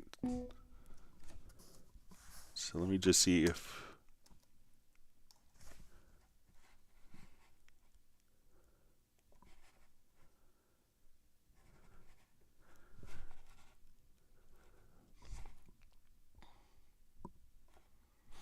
okay, we may try, let's try this from within the list editor.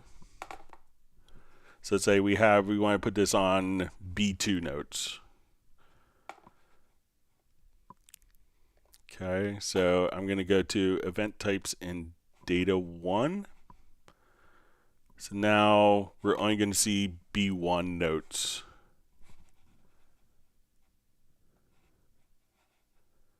Okay, let's see if we could build our macro now. We'll give it a shot here.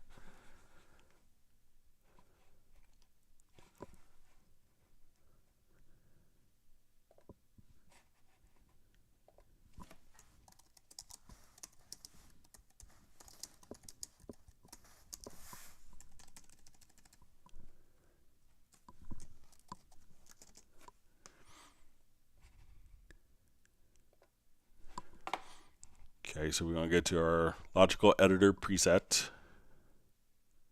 We'll select a note, and then we're going to hit P.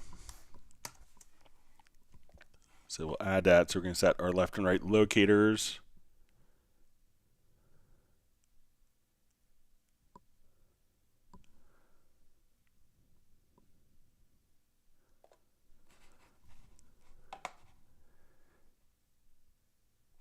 And then I think if we do N, go to the next note, or it's open.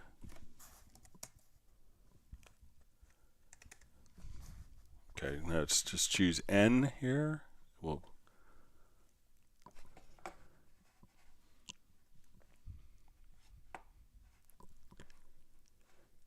And we'll add. And then let's just try.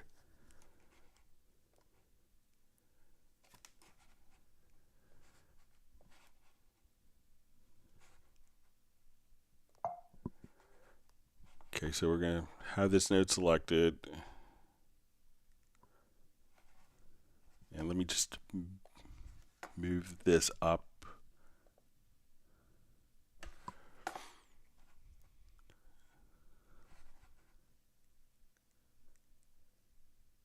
And then let's just try paste.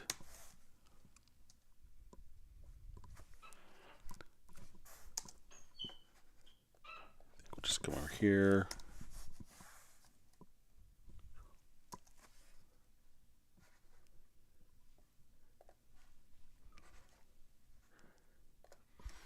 All right, so once we've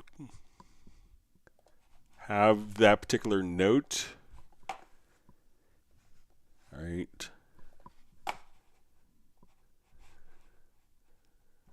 So what I do now is we'll select this note, So I've run that MIDI logical editor to copy that particular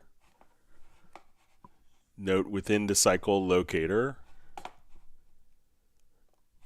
And I placed this in so that we could just go to the next note. I might have to do that twice.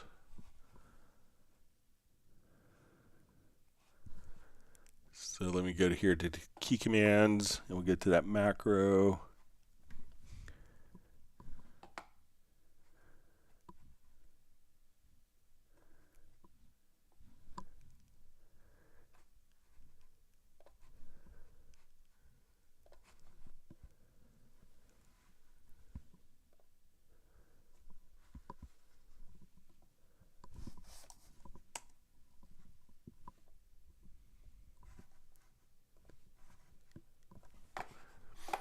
All right, so let's say we're here, we have this selected, and now we will go ahead and run the macro. So we'll say AA.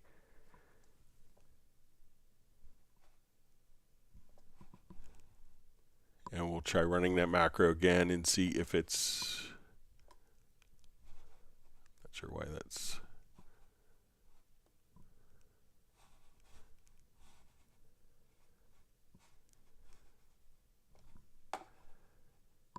and we'll see if we have, no, it doesn't look like it did it, but I think that, you know, you could kind of manually do that. So let's come over here and I'll work again. I'm sorry, I just had a crazy week this week of other work stuff, but that we should be able to kind of come here, hit P, hit 1, and then paste. So let me run that project logical editor here and see if we come here. Okay, let me copy that. I'll try one more thing on the macro.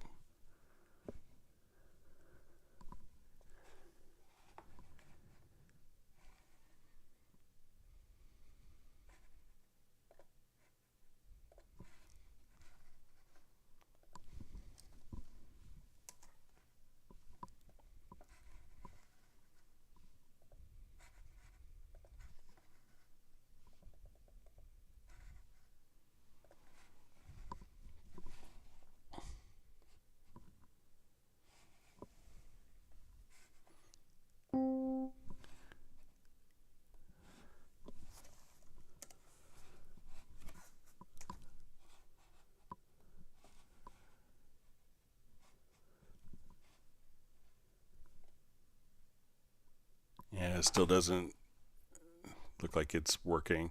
So I'll spend some more time on this weekend. Patrick, if you want to message me on Facebook, I'd be happy to. Maybe I'll send it the solution over to you if you need it quicker. Sorry about that.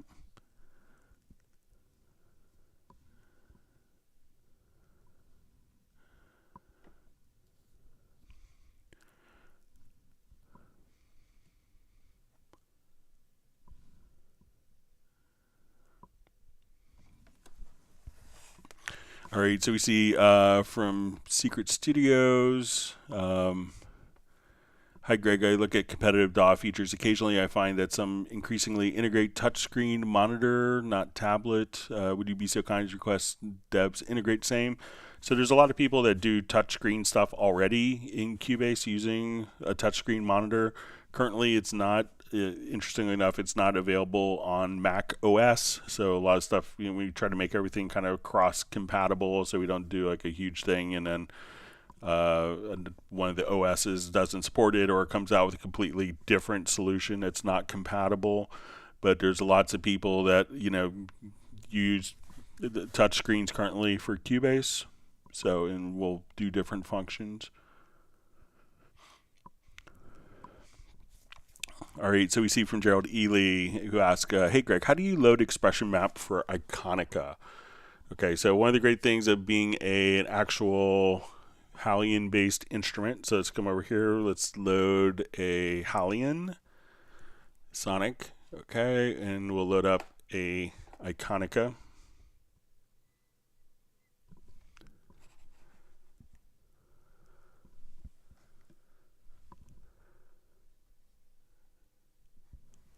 Okay, so we'll do a section in players. So let's say, okay, I want to do my, we'll do horn standard.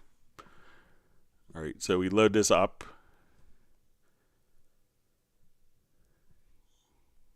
All right, and we see that we have these different key switches.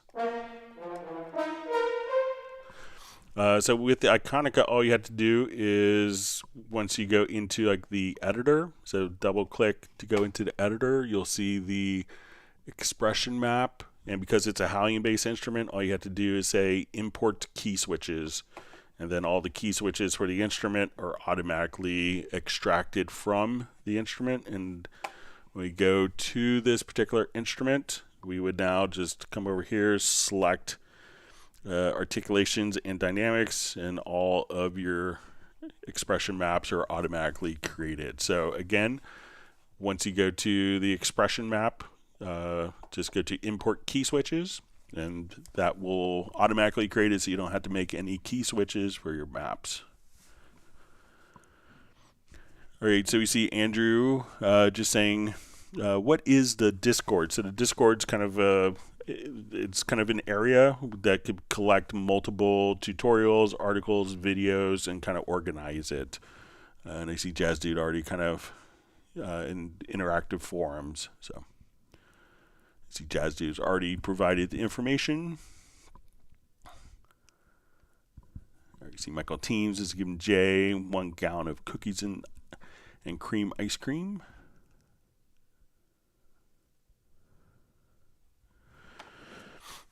So we see Greg, will the audio track follow a chord track automatically, or do I have to edit the chords in audio corresponding with the MIDI chords first? So it'll do it. The chord track is really designed not for polyphonic material at this point, but really for more monophonic. So if you have a voice, all you would or like a bass or saxophone in like a single voice, not playing chords, but a single voice instrument.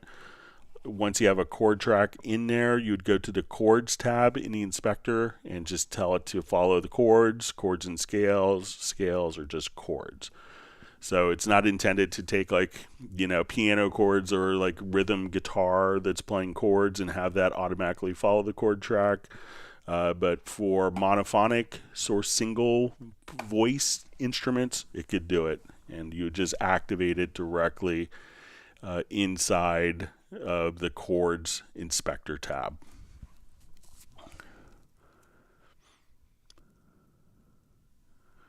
All right, wonderful to see Nick from Essex in the UK. Glad you could make it today.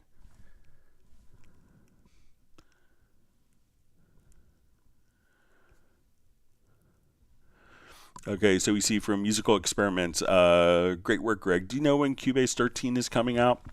So I may know when it's coming out, but I can't tell anyone, because if I knew when it was coming out, I would speculate that I might be under a non-disclosure agreement. So I think when it's ready, that would be my annoying answer. But know that the team is always constantly working on stuff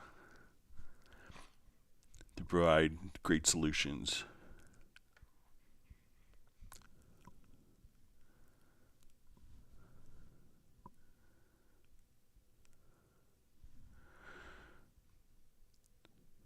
All right, so we see from Phil Real, how do you add hammer-on pull-offs to MIDI or anything like that to MIDI? So a lot of times, hammer-on and pull-off, we could almost treat it kind of like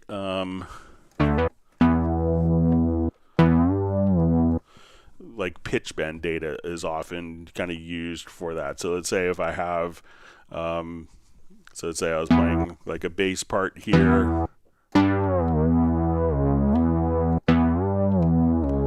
and just using pitch bend data. So,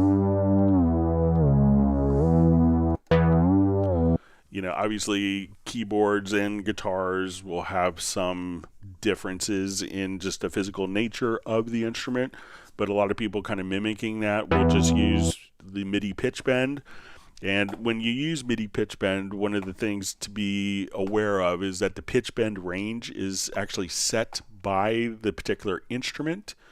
So, each instrument may have, like here we can see we have 3 up and 3 down, so 3 semitones up, 3 semitones down on the pitch bend.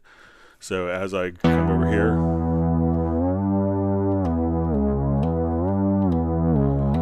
and if you have your pitch bend editor in Cubase, what you could do is click on the settings, and then you could match these settings to match what is in the particular instrument. And we could choose to come over here and show the semitones grid.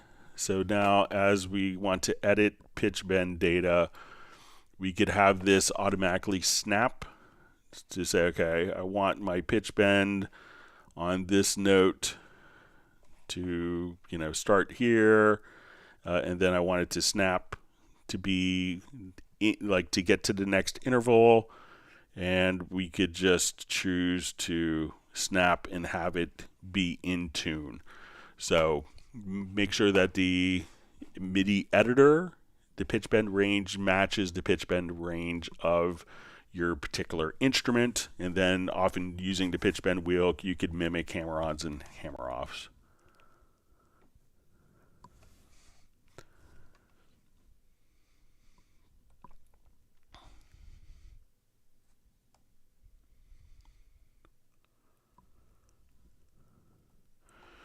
Okay, so we see music, I think it's maybe cow or cuckoo, reset MIDI, but this stacking sound is still playing when MIDI track is selected or armed. I've never seen that before. I mean, if you want to send me, let me know if it's a virtual instrument, if it's a external instrument as well. Let me know if you have a foot switch that's connected, like a sustain pedal. Sometimes sustain pedals could be in, they could be, the polarity of the sustain pedal may be reversed depending on the sustain pedal and the controller. So if you have a sustain pedal, see if you hit the sustain pedal, if that goes away.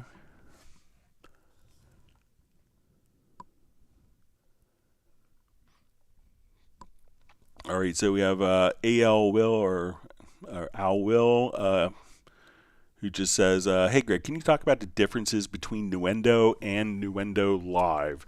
So Nuendo is going to be a full-featured DAW, so we can think of it as having every feature of Cubase with more capabilities for game production, some more advanced Atmos mixing functions, importing ADM files. It's going to have a lot more post-production, like audio reconforming, network collaboration, ADR functions. Nuendo Live is really designed as a very simple solution to capture, because obviously we're in the Yamaha family. Yamaha is like kind of the leading console manufacturer for large format live production. So, those engineers are doing live mixing, often want to be able to capture their particular audio from, they often record every show. They want to record multi-tracks. So they want a very simple solution that they could kind of hit one button, have all the names from your Yamaha console automatically carry over into Nuendo and do multi-track recording. So it's not really intended to run any plugins. It's not intended to do much editing. The intention is really just to very easily capture a multi-track recording in a live production environment. That's kind of Homer Simpson obvious, where someone who's not comfortable in a recording paradigm but is primarily maybe a front of house mix engineer or production engineer, that they could record directly and capture multi-track datas at the event. And that's what Nuendo Live is really specifically for. So it's not designed for doing editing or MIDI or hosting plugins, anything like that. It's just primarily a capture device for audio for live production concerts.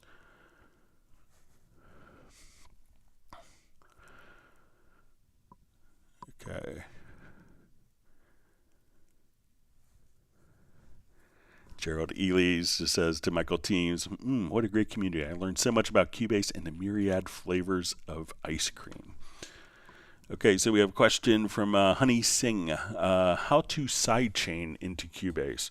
So if you want to sidechain, let me just see if I have a particular project still open.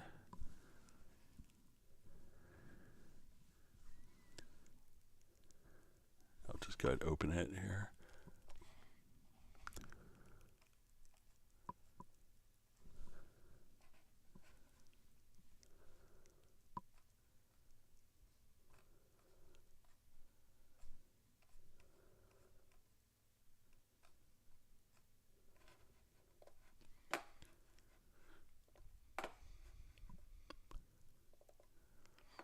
All right, so like a typical sidechaining scenario, and there's many different scenarios, but often probably the most common is going to be like, having like a bass and a kick drum.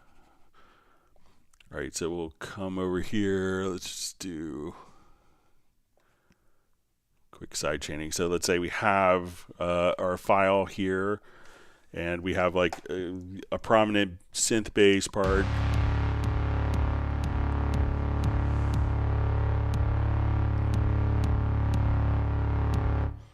So once we have that done, what we want to do is to be able to hear this kick drum have more impact. And to do that, what we're going to do is every time that the kick drum comes in, we want to compress the bass sound. So I'm going to go to my bass track, and we're going to just put a compressor on it. So we'll come over here. And for plugins that support sidechaining, it'll need to be a VST3 plugin. We'll just activate the sidechain. Just go to the right, and we want to set the sidechain source. So we'll come over, we're going to set this kick track to be the sidechain source. So now as we play,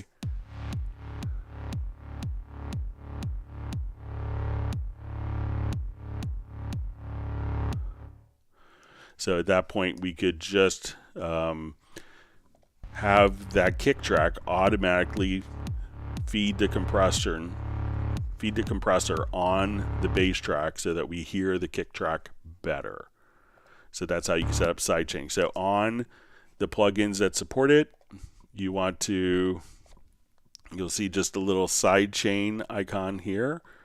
And then once that's activated, all you have to do is click on the sidechain routing, and you get multiple tracks automatically feeding that particular sidechain. That does all the routing for you in the background.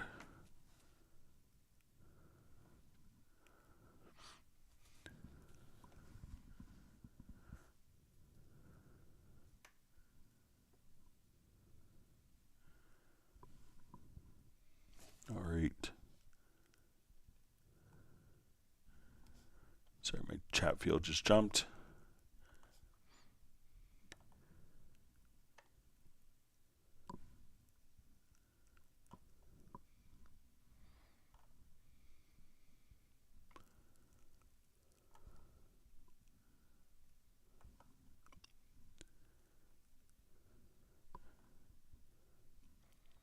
Okay, it's just looking for my place. I'm pretty close.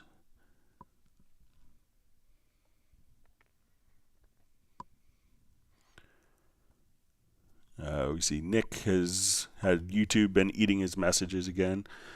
So one thing, Jan had mentioned that he logged in and logged out, and that his messages started to appear again. So maybe give that a try, Nick, if you don't get it. But you could always email as well, or maybe put it in a Discord, and maybe Jazz Dude can post it as well.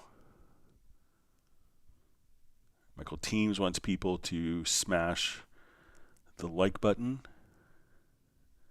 See, Jazz Dude says Alan Holdsworth needs more than 10 years of intense training, 6 to 8 hours a day. So I always liked, Alan Holdsworth was a longtime Cubase user, so I got to go out to his house a few times, which is just a thrill. So he's such a huge fan of his.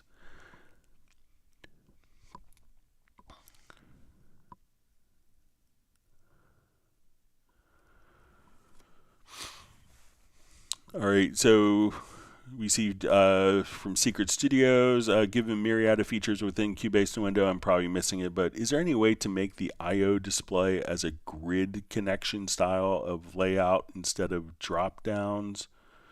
I guess, there's a lot of times people will, I don't know a way of doing it now, so when we go here, I think that once you have all of your different functions set up in the control room, that it's pretty easy to say presets or to say favorites for external effects or instruments, and presets for, inputs, outputs. But I know that there's a lot of times when I think it's pretty clear as to what inputs and outputs you have available. There's like when I often see kind of the routing matrix where you see kind of looks like a big square, and you have I don't see anyone. I think that's a lot more confusing than other scenarios, but I'll make sure to pass it along to the team.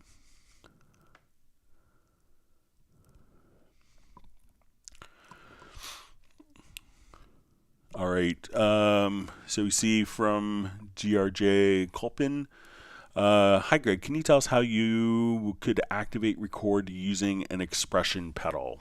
All right, so if you wanted, I have let's see if it's connected, so I have a sustain pedal connected here, so, and we do this same principle for record. So if you want it to go to, if you don't have a MIDI remote set up for your particular keyboard, we could do it there, but something else that's easy is you go to your studio setup and go to generic remote. And what I'm going to do is say, okay, I have my panorama, set your MIDI in and out, and click on learn.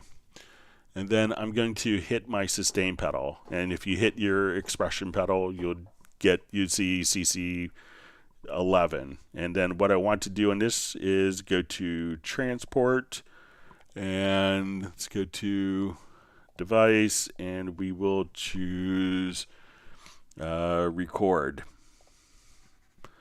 So now I'll hit apply, hit OK. So now I hit my sustain pedal.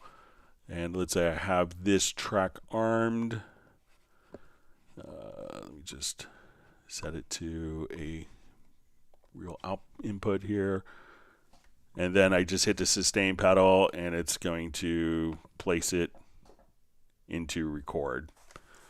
So you could just go to studio setup if you want to do it really quick, and you want to add a generic remote. If you don't see the generic remote added here, what you can do is just click on the plus symbol, add the generic remote, and then at this point, do a learn, hit your sustain, hit your expression pedal, and at this point, just say devices, and this line, this top line matches this line here, and just set it up for devices record. And then you could use any MIDI foot switch you want very quickly to set it up to activate recording.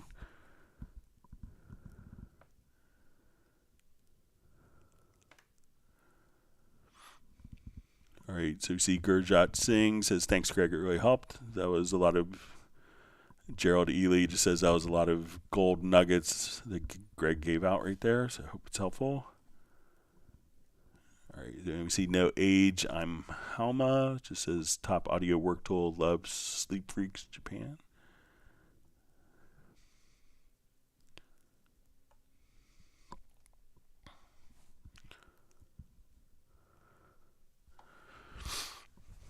All right, so we see from Secret Studios, just had to venture into Mac aggregate devices. Is there any way to create virtual channels between an input or output to pass them through in an aggregate device? So, there's no real virtual channels because, they're not virtual devices. So if I'm understanding right, you would still, like if you want to get audio from one to another, it's, while we can access multiple devices under an aggregate driver or an aggregate device, it's not virtual in that, you still need to make the physical connections between the devices. So the devices, while we can treat them through software, the devices are real and tactile. So I think, if I'm understanding correctly, they would still need to be physically patched, because they're hooked up, and you can't say, okay, I want this to virtually go out, into here and out to there. And if it's not connected to a physical device, then it's not going to necessarily, do that particular function. But let me know if I'm misunderstanding, Jay.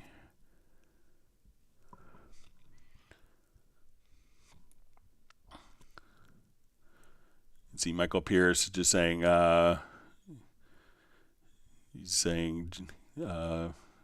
just learn how to get a particular job done. That's how I started, and that's what I still do today. So.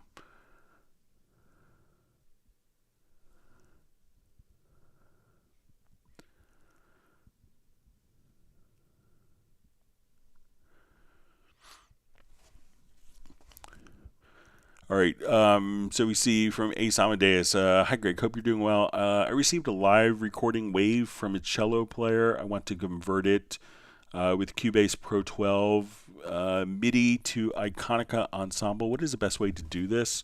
So if it's going to be a cello player and they're playing predominantly, monophonic sources, maybe if they're doing Bach cello suites, this may not work super well, but I think I have a bass recording that we could try. You could use Very Audio with this. Let's see.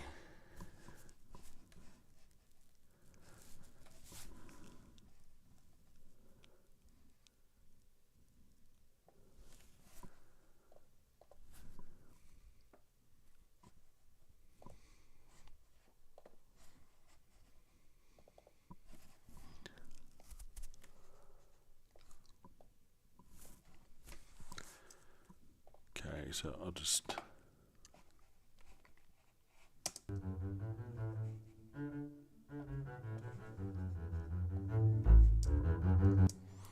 I'll just take a small section of this just to kind of for time expediency. All right, so say I want to take this part of the audio, and I will just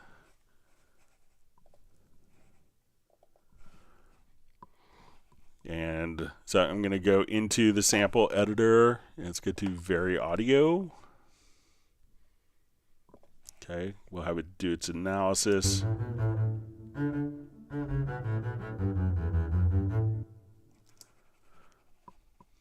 All right, and within Very Audio, what we could do is you'll see a functions menu, and we'll say extract MIDI.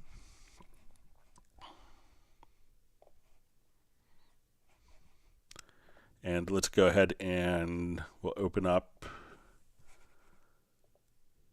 Halion Sonic.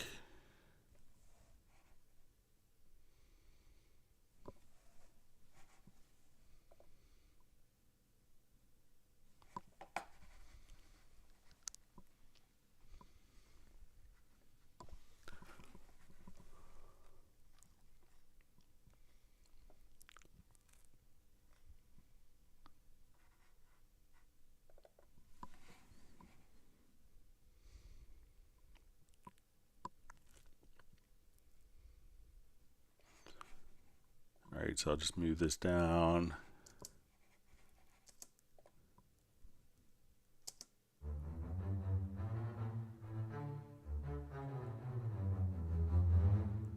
And you might have to do editing afterwards, but depending, like I didn't really, I could just kind of come over here. So, but just come over, and once you're in Very Audio, just choose to extract MIDI.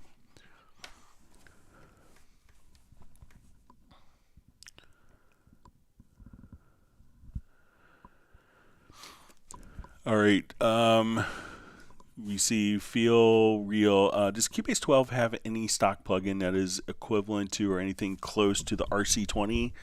So is the RC20, is that the Boss chorus pedal? So, there is, nothing that's like specifically modeled on it, but I think that you could take that particular, just take the undermodulation, if it's the chorus pedal that I'm thinking of, and just, go to the chorus, and, it may be kind of different layouts and controls, but I think that you'll be able to kind of get, similar, that you could get, very similar controls just by doing this. But I think there's also kind of a virtual stomp box collection that Yamaha does that may have kind of maybe circuit modeling of a Roland chorus pedal. So you may want to look at that.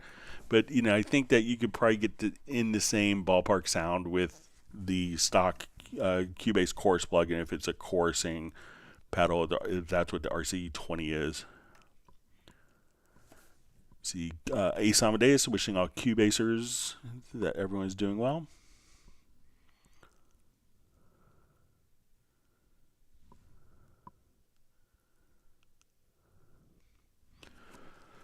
Okay, so we see a question. Is there an easy way of selecting notes with the lowest velocity in the key editor other than manually clicking them? It keeps selecting all the notes when I marquee select them. All right, so let's say we have, let me just go to a different project here.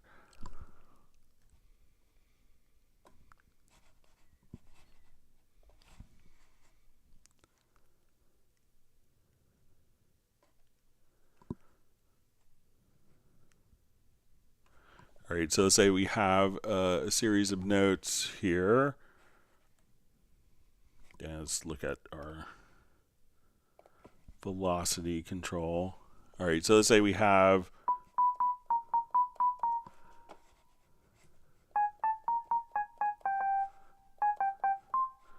all right, and let's say that the velocity in all these notes is like 20. Okay, so when you go to select notes, it's going to select all notes regardless of velocity. But if you use the MIDI logical editor, we can come over here to setup. We're going to choose select. And we're going to say we want to, we'll say value 2 is, let's say, less than 30. So value 2 in the MIDI note message is velocity. So now I could come over here and select all the notes that have a velocity below a particular threshold. So let me know if that works. This is intended to select everything, but if we wanted to, select particular notes based on criteria, that's when we could go to the MIDI logical editor and go to the setup and just come over here. And now it's only selecting those particular notes. If I delete, all the original notes are there, and just the notes that were added with the lower velocities that we see graphically indicated there will be deleted. So let me know if that is what you want to accomplish.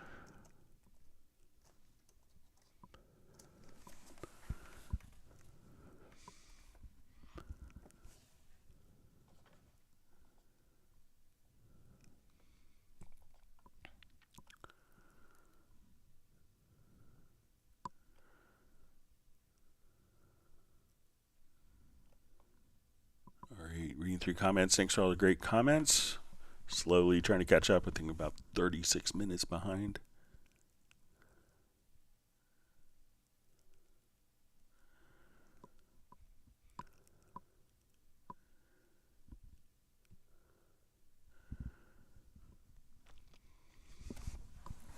All right. So we see a question from Ted Springman. He's from Los Angeles area. So his question is there a way to have virtually unlimited shortcut commands, for instance, Shift plus 255 plus Enter or the like? So I think that there's only so, when doing key commands, there's, like if you hit Shift plus Enter plus, like if you hit Shift plus, I think it works for like 3. I think you could use up to 3 modifiers, but there will be a physical limit to it. But let's come over here and say if we go into our key commands,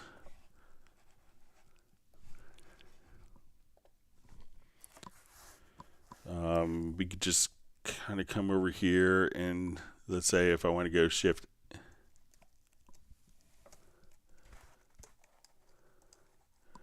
So we could have like 3 modifiers plus the keys, and I don't think that we could have multiple keys or numbers to differentiate. If you needed more, commands than are possible through all the permutations of keyboard shortcuts, so there's probably,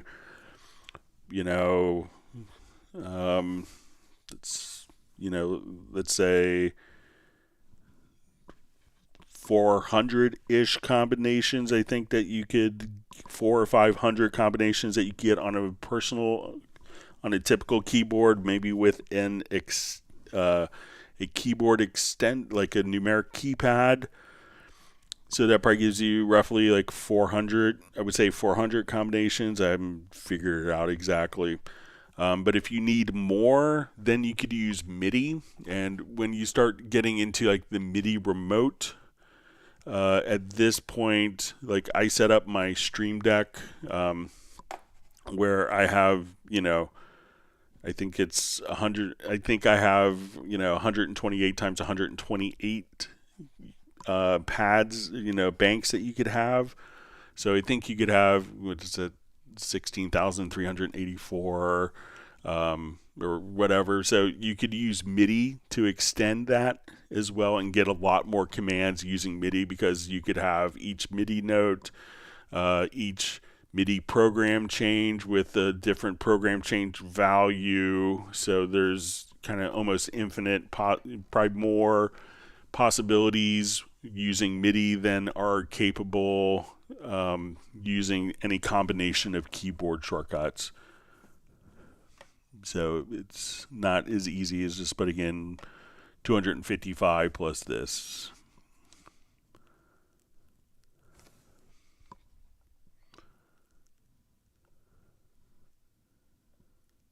Okay.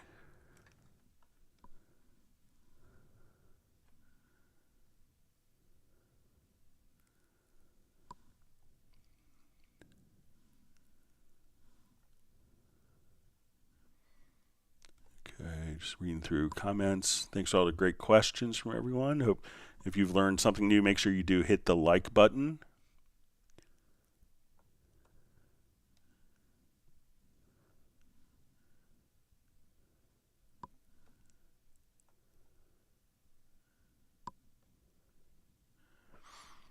All right, so we see Values just checking in. He's doing a DJ job today. So thanks for joining us, and have a good gig tonight.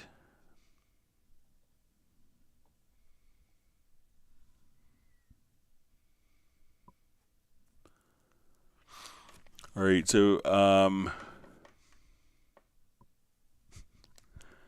John Costigan's comments made me laugh about Nick's post tasting like mutton.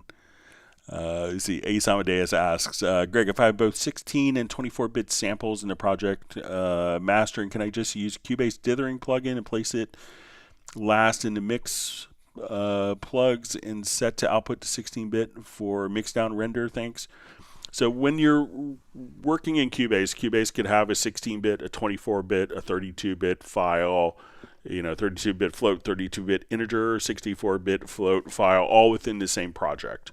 So, you could have multiple bit depths within the project. So, and it's always going to, as soon as you make any adjustment at all, if you didn't change the file and you played it back, it would play back at its normal bit resolution. As soon as you change a particular fader here, 1/1000th of a dB, at that point it's being processed through the audio engine, which would be a 32-bit floating point or 64-bit floating point, depending upon the settings that you have in your studio setup and in the audio system. So you could choose to have this be 32-bit or 64-bit float. So your audio, as soon as it's being processed in Cubase, is automatically by default going to be 32-bit float or 64-bit float. So you don't need to dither it down because you have a 16-bit file. So they can all coexist in whatever resolution that you export out to. Your 16-bit file, your 24-bit, 32-bit float, 32-bit integer, whatever bit resolution files that you have will automatically be included with that without any real degradation to the file.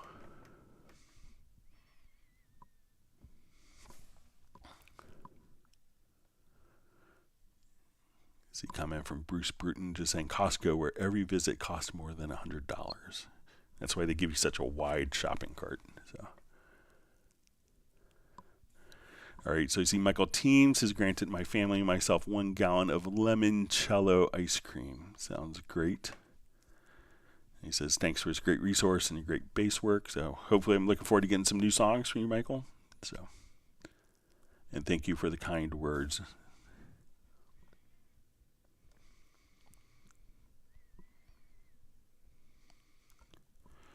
Okay, wonderful to see Cubase X on. Just says thanks for these brilliant workouts. So glad you can make it in today. So Gerald Ely says, oh, key switch is right in front of me. Thanks, Greg. So we'll give you that feature free, and now you don't have to make your own expression maps because the people at Steinberg were smart enough to do it for you.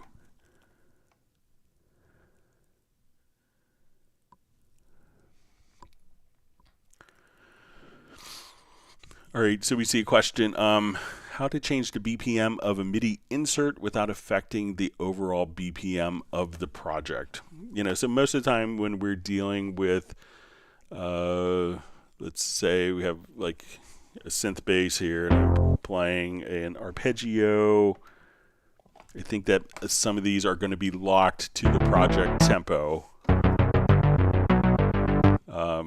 So I'm pretty sure a lot of these are going to be locked to the tempo of the particular project. So, you know, some of the plugins, like audio plugins, like delays, you could have like the delay times or the chorusing, flanging be synchronized or not, or be set, you know, either in like quarter notes or, you know, half note values or be set into like millisecond values. But I think that, you know, most of the MIDI plugins are going to automatically sync. So I think the Apache SX and Apache 5 are going to automatically sync. You know, I think the quarter is going to be based on what you do, but most of these are designed to play in time with the project, and I think most people would be upset if it wasn't in time with the project.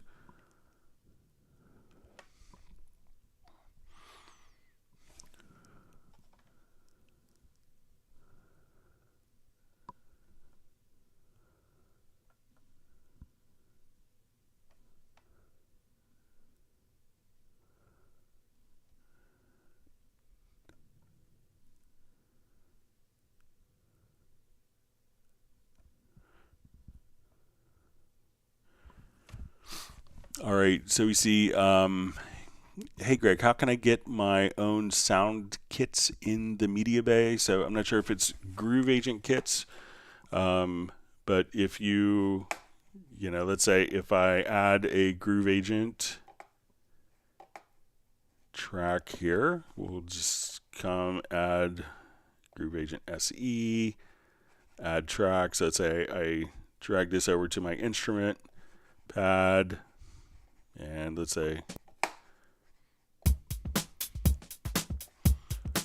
so if it's like these kind of kits that we could now come over here and right click, and at this, or let's say, you know, if we just kind of dragged a sample in, we could right click and we could export the kit with samples, or just simply save this as a preset. So we'll come here and we'll call this Gurjot Singh. All right, and let's say I was looking for instrument, and we'll load up a groove agent again.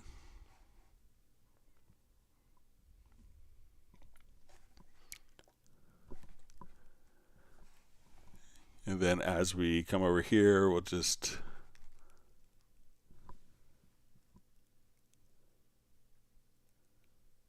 there's your preset. Now, if it's going to be like you saving your kits where you see like all of the different icons here, that I believe is going to be done at Steinberg for this. And you know, if once this is done, this ensures that it's going to have all the metadata for all of the different events, that it's going to have, like, you know, the key signature, the tempo, all of the tagging for each particular library. If you want to access like your own kits, you could come over in your file browser in MediaBay here and say, okay, I really liked this particular folder here, and what I could do is just say, okay, I want to add it as a favorite. So we'll say, okay, we'll call this sing. And now when I go home, I could just go to my favorites and I could immediately go to that particular folder if I wanted to. So let me know if it's like a Groove Agent kit, or if you wanted to have quick access to it in the MediaBay, or if you wanted to have pretty icons and have everything organized, because that would have to be kind of done in coordination with Steinberg to make sure it's going to meet all the metadata criteria.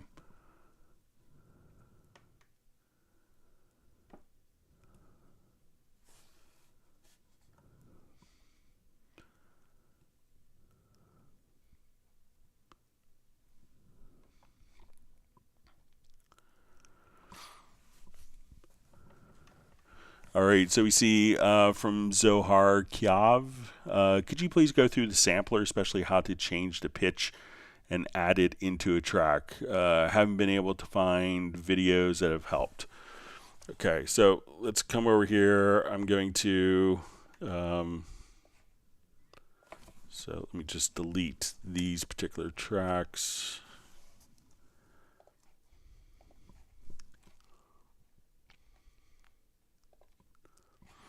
Okay, so one of the things I could do is just come over here. Let's say I'm going to go to my sampler control. So now that I have my sampler control, I can drag an audio file in, or if I just have like a single note. So let's say if I play this and we go back to the beginning. All right, and we just kill these two. That's not what I was thinking. So okay, so now, so I'm going to take this particular track here, one note.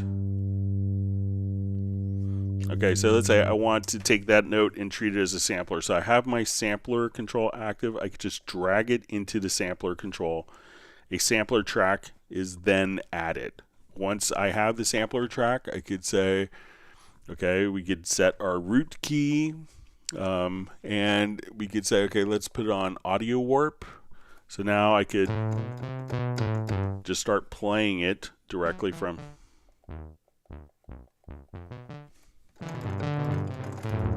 my keyboard. So if I wanted to take a different sound, so let's say I want to come over here, let's do like a dubstep, and say, okay, I just want to get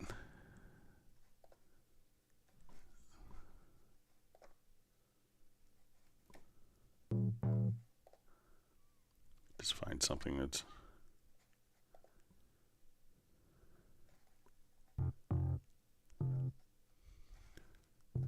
here. I'll just get to a different library here.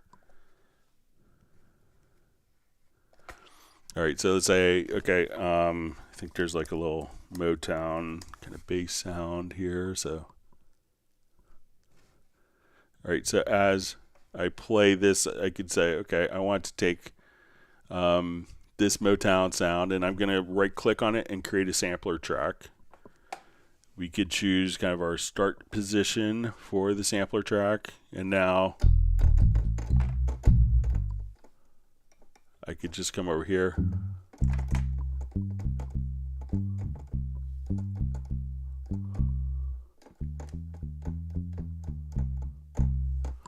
And I could just start playing. So while we have the sampler track, now we have the sampler track created right here, and then I would just sequence and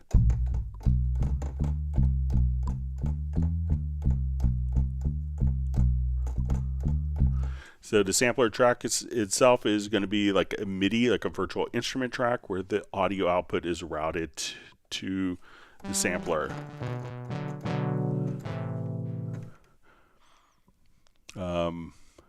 And then once you change the pitch, all you have to do is just play MIDI to just change that pitch, and it'll immediately react just like a sampler. So let me know if that's helpful for you, Zohar.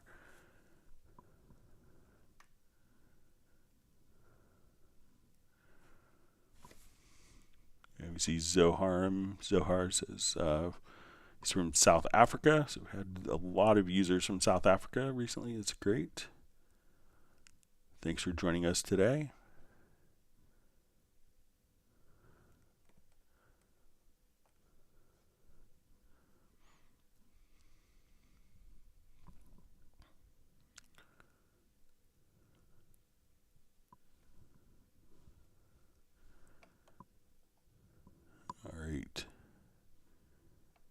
All right, great to see the Heartbreak Time Machine on, and he smashed the like button.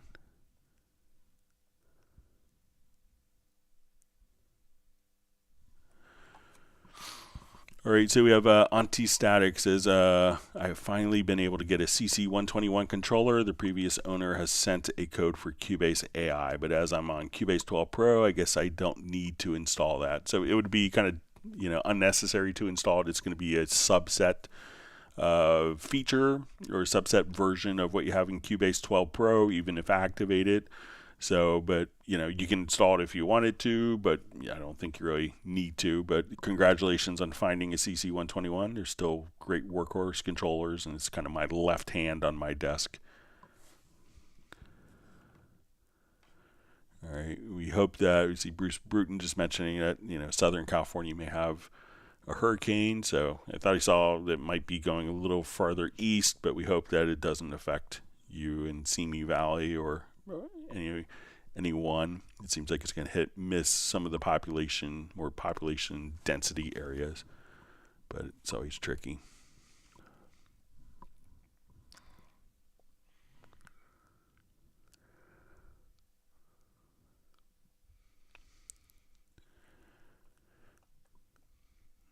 Okay, so we see from Michael Teams, howdy Greg, still having problems with lanes. Please go through how to set up lanes on a vocal to track it numerous times, then maybe comp them for the best take. All right, so let me just open that up.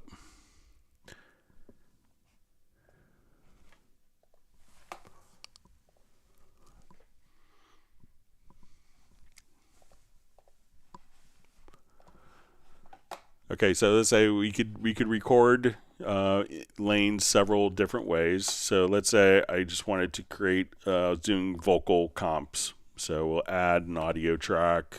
We'll call it Vox. And what I want to do, and I'll just shorten this for demonstration's sake. All right, so I'm just going to record multiple recordings on the same track. So come over here. I punch in. I'll just go ahead and mute this. All right. Now let's say, okay, I want to go back and I want to do like 2 or 3 passes now. So we're going to do this in a cycle. So when we see these little lines that are kind of on top of each other, we'll see that when we end. So we're going to repeat this. Let's say this is our second attempt. We're feeling good. Maybe we got to get it this third time. Okay, we messed up at the end. I wanted to record one more. Okay, and maybe I want a safety word at the beginning, so I'm going to do just a quick recording there. Let's do another recording. Okay, so we have like, 5 or 6 different takes. So these could be recorded in a linear, like a loop, a cycle.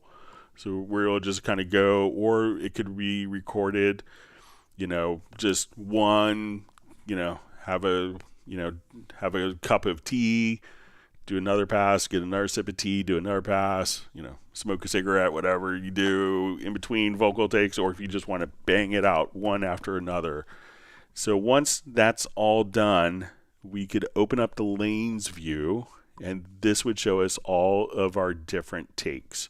So this is our first take, second, third, fourth, fifth, sixth, seventh. So now, since we're on one audio track and we could think of one file at a time can play on one audio track, how we could edit these lanes would be to come over here and let's say I have it here on the bass part. So I will, so say as we're listening,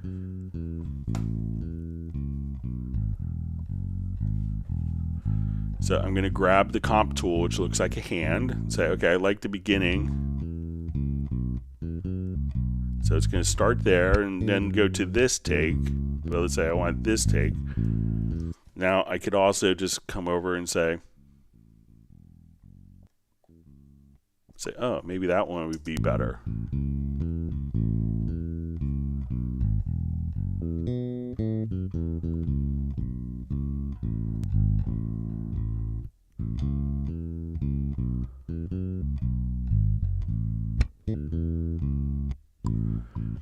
Then if I wanted to say, okay, I want to change that transition to be right there between those two events.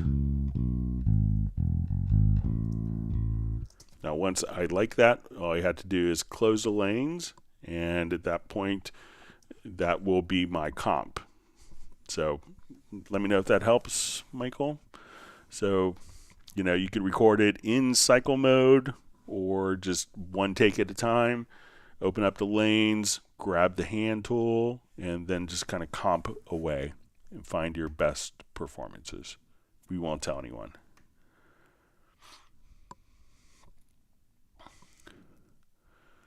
All right, so we see from GRJ Culpin, many thanks, Greg. I can now record guitar with no hands on mouse. Yeah.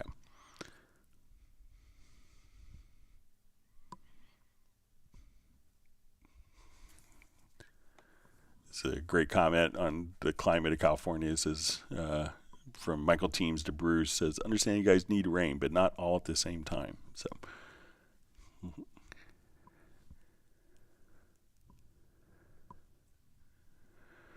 All right, so we have a question from Strauss Songs. Hey Greg, new iMac trying to enable Cubase 12 to record direct feed from audio internet without setting up physical sends from my Claret's second headphone. I'm also using Black Hole suggestions, other resources. So a lot of times, when you were doing this, all right, so if you're getting audio from the internet, a lot of times I think that there is a utility on Mac OS that does this, but realize that, getting the audio from, like a web browser into Cubase on the same computer, is the audio systems generally aren't going to be set up for that. But, on PC, there's something called like Voice Meter. I think it's like Banana Systems or something like that. I know Jazz Dude has it set up. There's an equivalent utility on Mac. I think it is paid extra. So if you want to pay money to do that, that will allow you like almost a routing cable. These things are never the easiest to set up and configure. But it's not necessarily a limitation of Cubase, but just how the computer operating systems kind of move audio back and forth between different systems. So if, you could explore, there may be some freeware utilities to kind of do this. I don't think it's natively handled in Mac OS to be as elegant as a lot of people expect, because, certain things want to see the clock. And a lot of people will just, take the audio out from their iMac analog output and feed it into their audio interface and capture it like sounds like what you're doing. But there are some freeware utilities that will do that. So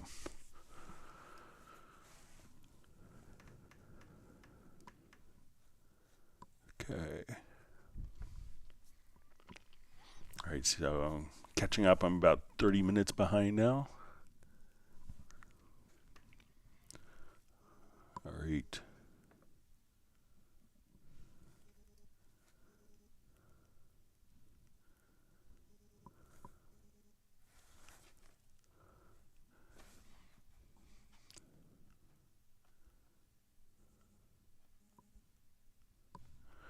Okay, so we see from Mike Weiser says about the slip editing not working on muted, and that worked in Cubase 8.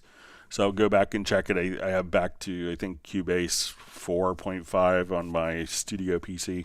So I'll test that, but thanks for letting me know. I'll know where to kind of go back and look at it.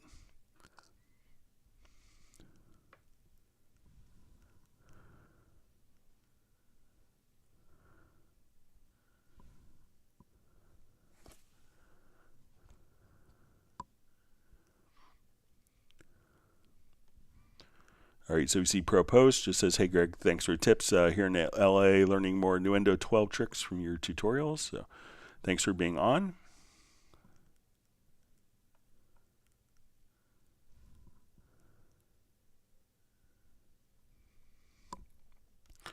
All right, so we see a question from Zohar. Says, I'm the M Audio Key Station 49 Mark III, but I can't seem to get the navigation keys or the stop, play, record keys function to work. They play notes, and when I use MIDI remote, they do the same function. So it could be that if you have a lot of those keyboards would be set up as kind of like Mackie control for the transport. So make sure that when you go to your studio setup, if you have it kind of set up for Mackie control here, that you don't, and it could be one dedicated MIDI port for transport versus playing, versus a MIDI port that's set up for the keys. So often there's two different MIDI ports, and make sure that you don't have the keys. When we come over here, you'll see if you go to studio setup, and you'll see MIDI port setup for the control port where you have the transport functions. Just uncheck in all MIDI inputs, because what happens, those transport keys, they're actually just playing MIDI notes, and those MIDI notes are being interpreted to perform transport functions. But if you have it set to in all MIDI inputs, it will, as you hit play, it's sending a MIDI note, and that MIDI note could be transmitted to the particular instrument.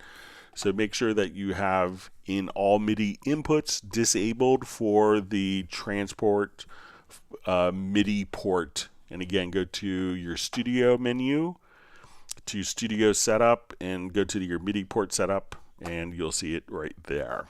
So just try that.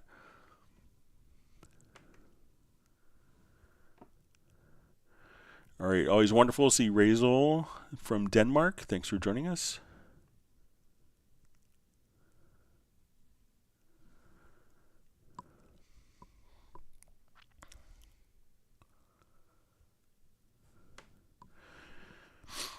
All right, so we see, hi Greg, what organ sounds close to the Model C organ do we have on Cubase 10, or where can we find a Model C organ for Cubase 10? So if you have Hallian Sonic, and get the sound sets, or if you have Hallian, there's a wonderful organ. There's a lot of great organ sounds that come inside of Cubase, so let's come over here to Hallian Sonic, but there's like kind of a Hallian Sonic sound set, or if you get the full version of Hallian, there's a dedicated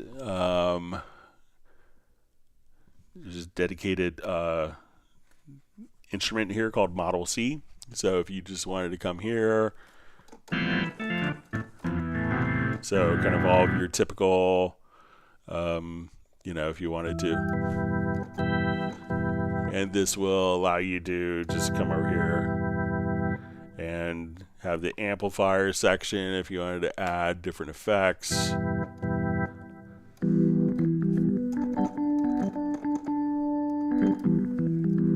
Or just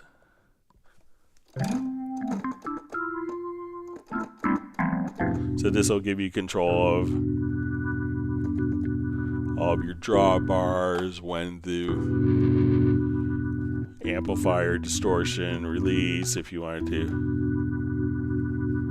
drive your Leslie. So this is really wonderful organ sounds that come inside of Hallion. So check that out. There's a lot of organ sounds also included within just the stock Hallion sonic sounds as well.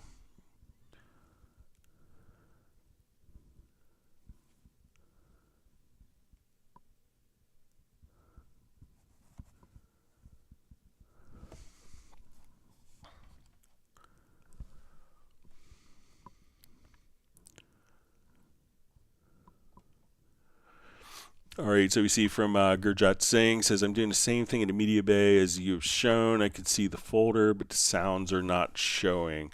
So sometimes, let's say if we come over here to MediaBay and I wanted to go to my file browser again, make sure that you don't have anything here. You know, so sometimes like your last search may still be, so say, okay, I'm looking for accordion. And then I have that as the name field, and I go, okay, now I want to, you know, jump back to my favorites folder, and I'm here. But if I have a different search criteria or different functions that are selected here, that it may not show. So make sure that you clear kind of the search field.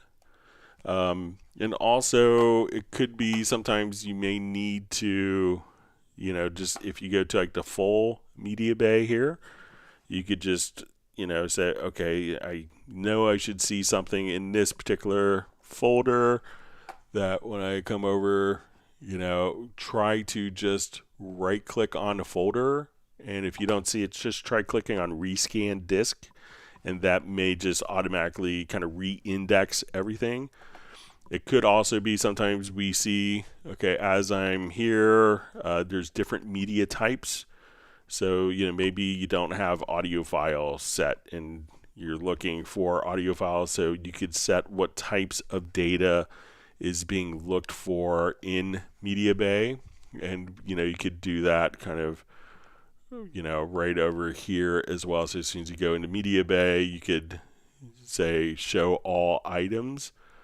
And at that point, you could just make sure you're not kind of filtering out, you know, kind of like a database, you know, filtering out different options that are available to access.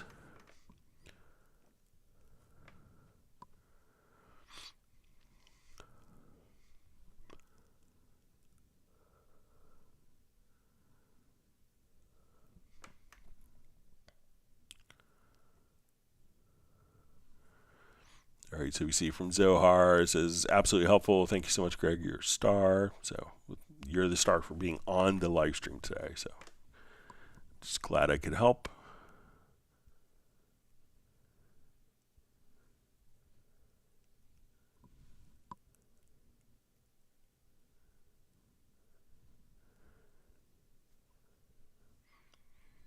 Okay.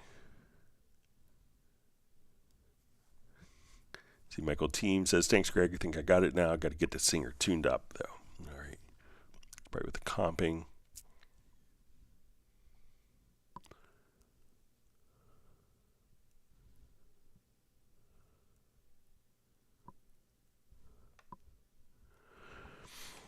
All right, so we have a question from Wismos. Greg, how is it possible to apply independent track loop? If yes, show how to do it.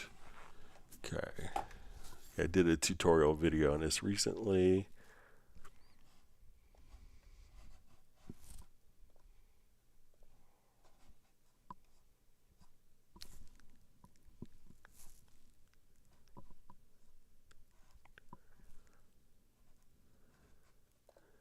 See if I still have it in.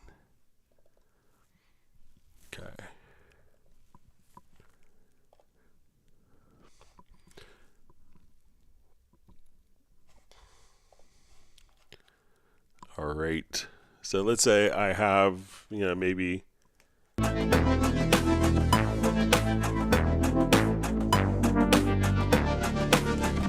right, so let's say I want to come over here and let's say I have just like a quick, like maybe a bed track, and I want to build a one measure drum loop and have that drum loop play as the song continues to play on. So I have a little percussion. So what I want to do is, you may have to go to your settings window here, and this will work for audio in the sample editor, or I believe even in a part editor or the MIDI editor. And we want to make sure that we have the independent track loop checked. And then as we come over, and we'll see this little icon for the independent track loop here. So what I want to do now is we're going to set our independent track loop. All right, so once that's turned on, we're going to say, all right, and I'm going to just turn off solo here. So this part, when we have the editor open, is only playing one measure while this is continuing to play onward.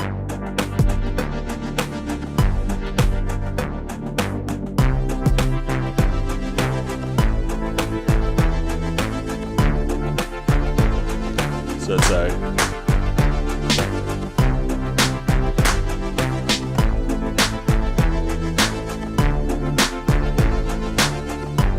let's come over here and just put in some hi-hats.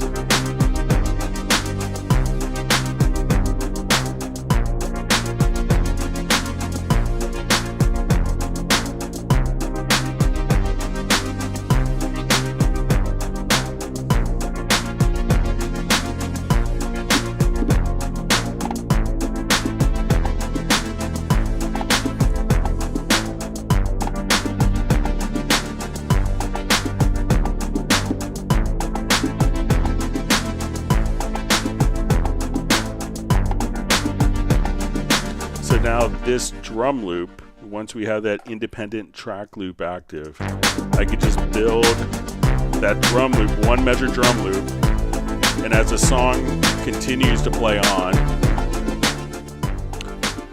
this drum loop is one measure in length, is playing within a 24 measure piece.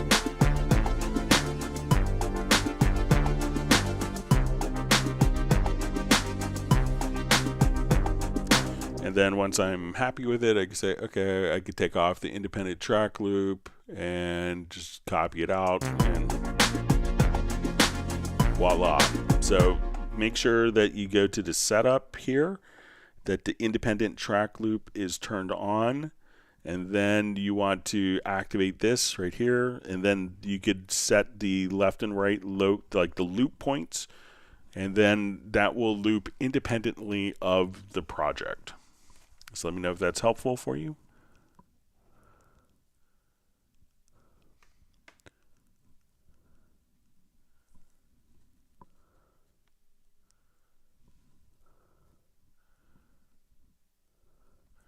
All right, so we see from Soren, this is thanks for your words on the matter. I've just finished mixing a song. Just finished a song, mixing fixes based on feedback directives gotten from a forum. Simple work, but time consuming. Thanks, Greg. Yeah, it's always tough, and I think the hardest thing, and I remember talking with Hans Zimmer about this, and we're like, oh, and someone had asked him if Cubase makes it easier for him to do his work. He's like, no, it makes it harder because at times, I can tweak everything so much, and so it's always hard to know when to stop, and that's why deadlines, or just this is as good as it's going to get today, and it's done. Boom. There's something really satisfying about saying something is done, because you could go on to every granular detail that no one else would ever notice or hear or appreciate. But yeah, just don't be discouraged by it. Everyone goes through it.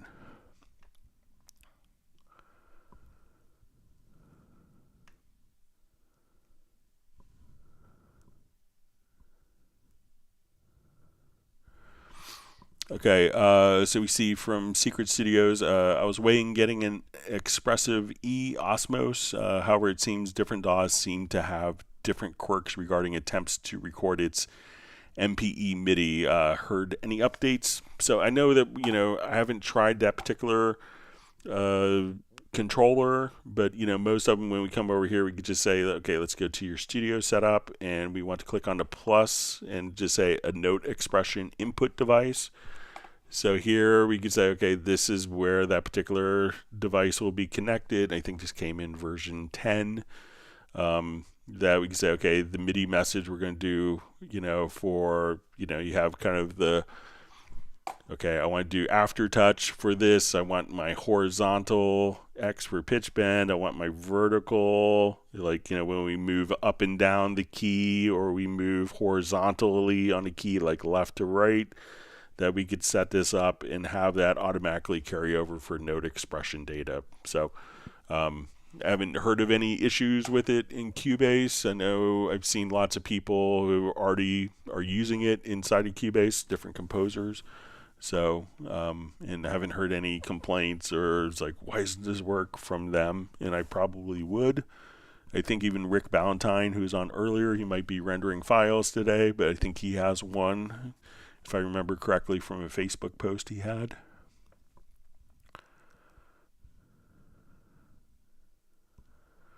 All right. The Orphan, can you show us how to make a hit song? And we had this question before, so there's always, tricky things, and I've never had a hit song, so I haven't been fortunate. Like my friend Clay Ostwald, who was on earlier, has had a number of hit songs. And it helps if there's the one thing that I could share with you is so many people put, and it's really easy to put so much energy into the production, and then you feel like once you're done with the song, it's mixed, it's mastered, you got all the parts, you got all the writing. For a lot of us that are involved in the production process, you feel like, okay, the game is over. We've completed all the work for the task, and you realize that is like, first, that's like receiving, that's like the very start of the game within another aspect of the process. So, try to have a plan for your song once it's done. How are people going to hear it? If you release on YouTube, there's, or you put on iTunes, Spotify, Amazon Music, there's, 100,000 people a day uploading.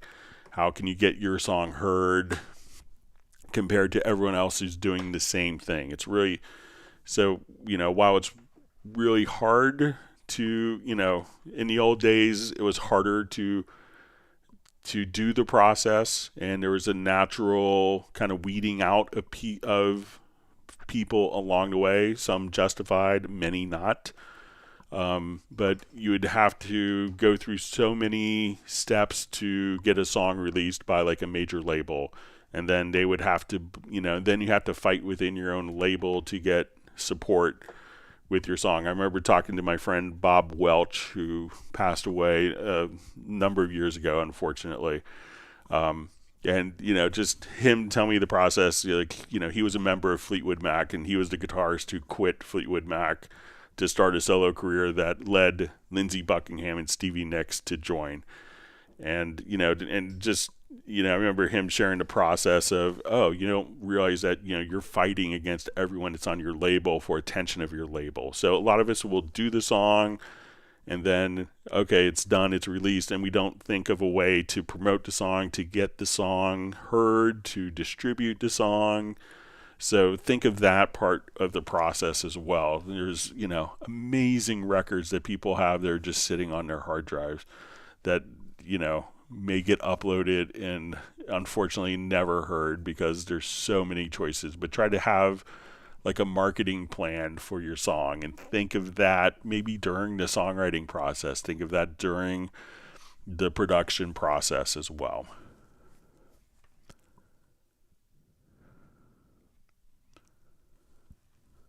Okay.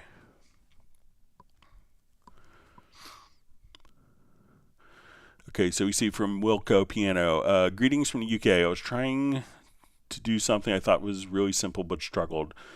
Setting external outboard synthesizer as a MIDI channel, then routing audio from it back to audio track. MIDI in and out over USB, audio line jacks back into the interface. Let me see if there's any more info. Okay.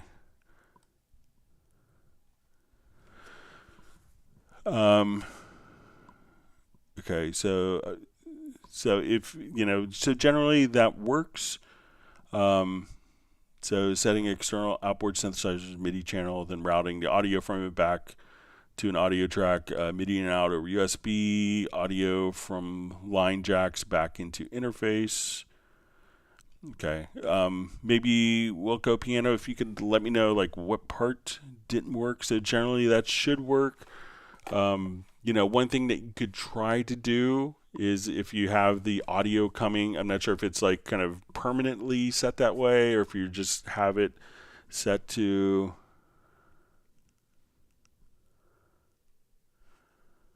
okay. You just see a comment that popped up. It says using external Nord piano as sound source, then playing MIDI file. So, make sure that you have,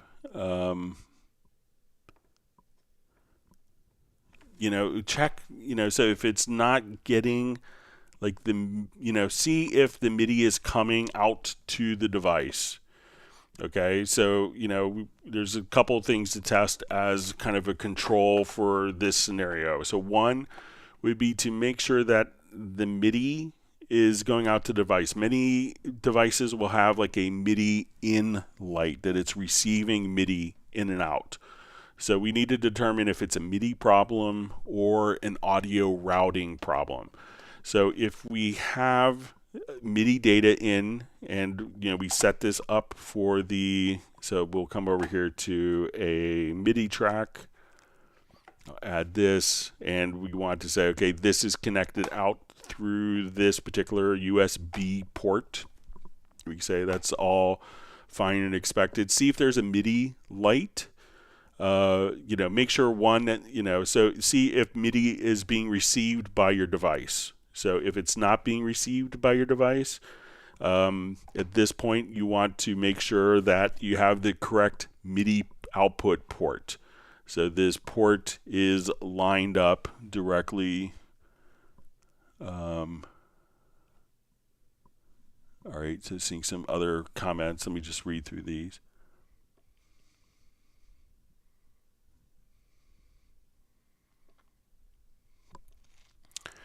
All right, and I just see, all right, so I'll go through this and I just see a comment that we could go on. All right, so now that we have, so if we have that set up, so we make sure that the MIDI is going out to the device.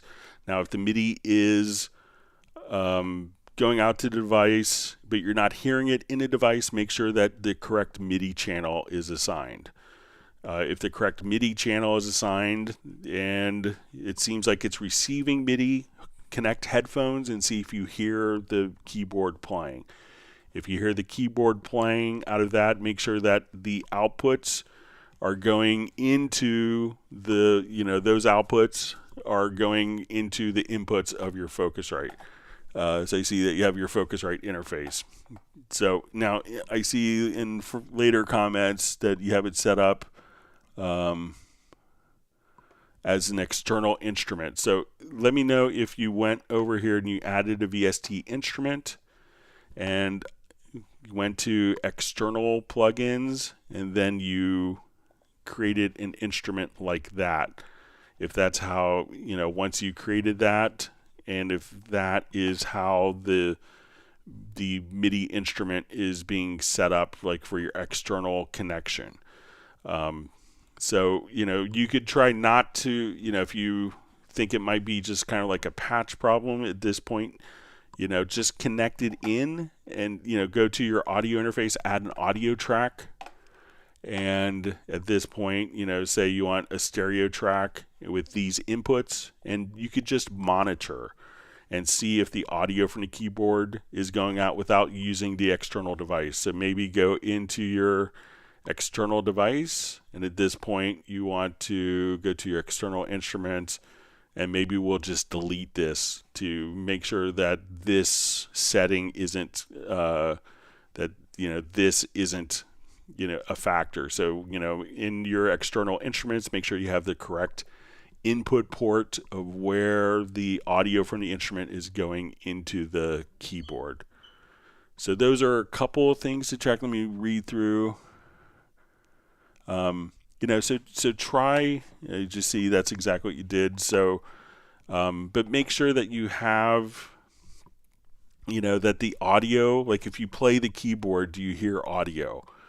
So as you're playing the keyboard, if you don't hear audio, then it's, it could be that in your audio interface that it's set up for like this output, this input is going somewhere else, like the DSP may be routing inputs to different outputs. So give that a shot. And that's from Wilco Piano, and thanks for your clarification.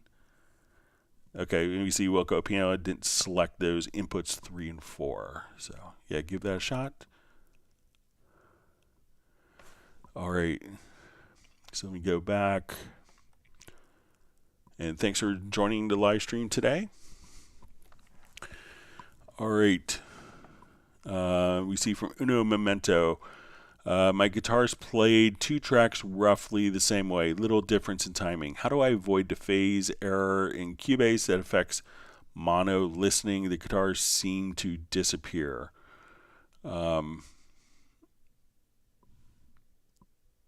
So let's come over here and let's take a look. Let's say I have like roughly something similar in this project here.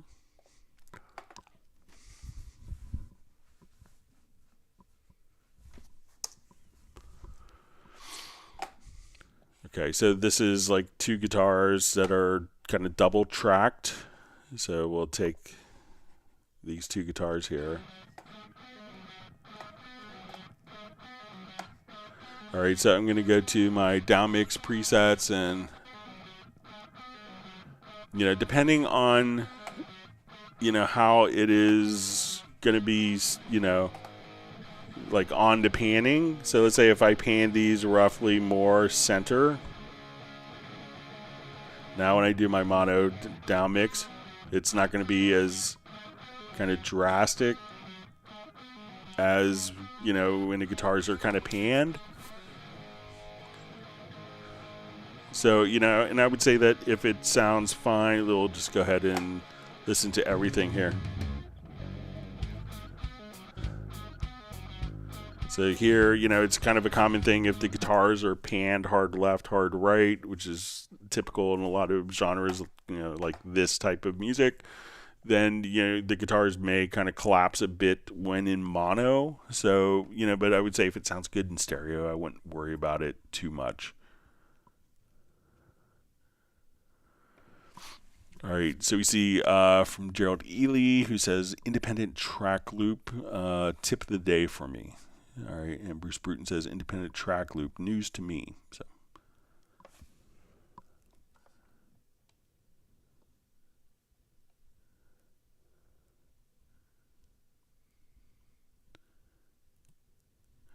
all right, so we see the artist known as Love has to go. Thanks for joining us today.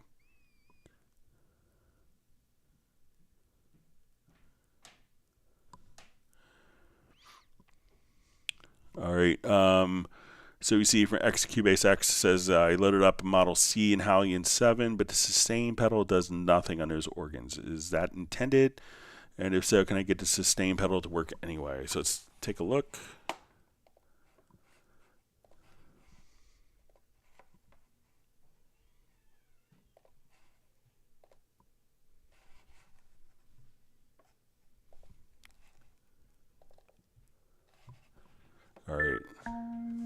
All right, so let's say I'll come here. Oh, I have my sustain pedal still set to record, so let me just change that.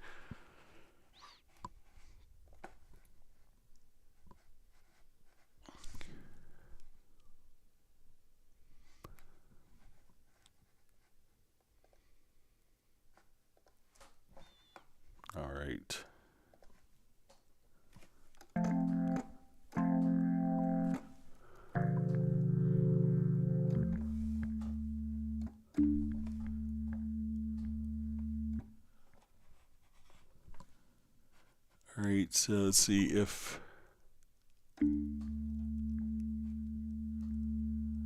looks like it's coming here to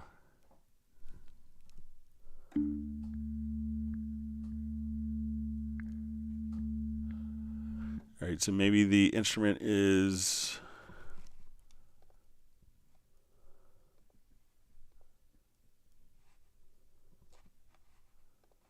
so it looks like when I come here it's going to be the vibrato type is turning on and off with the sustain pedal. But let me just I'll just record a couple of notes and draw in some sustain pedal.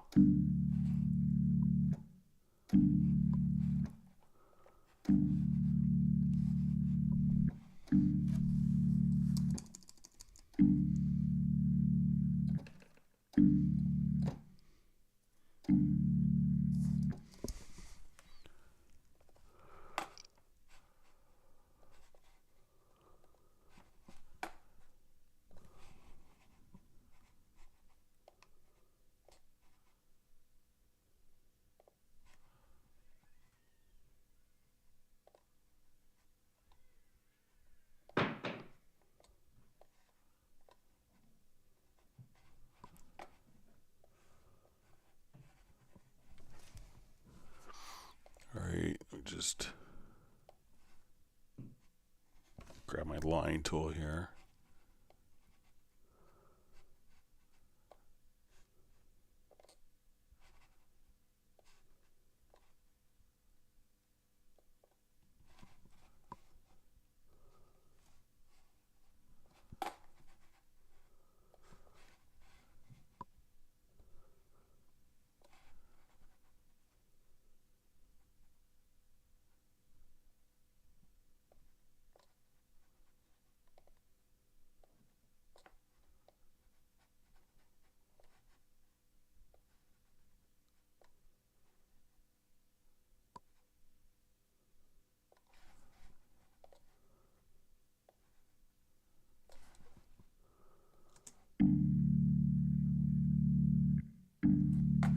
So it looks like it's still, like the C64 is turning off.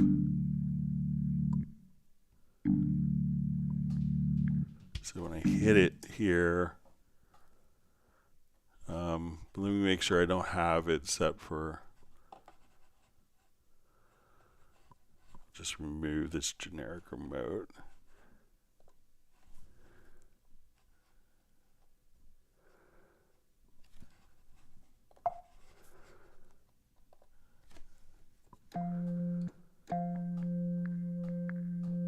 It's turning the vibrato on and off, which is strange to me.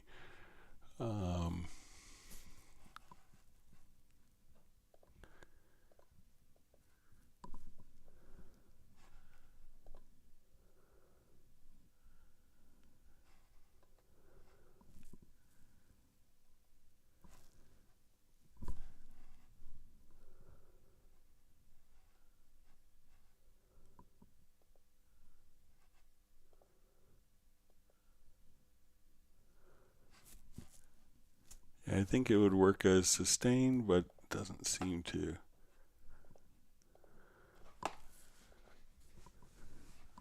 Come over here.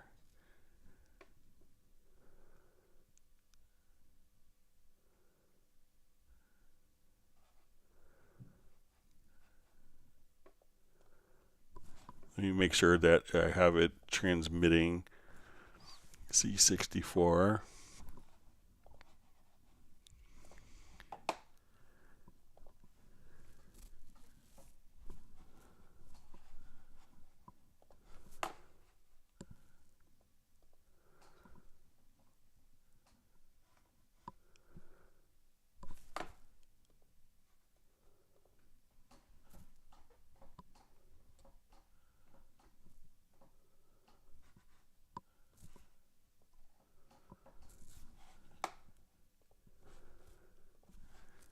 So I'm not sure if my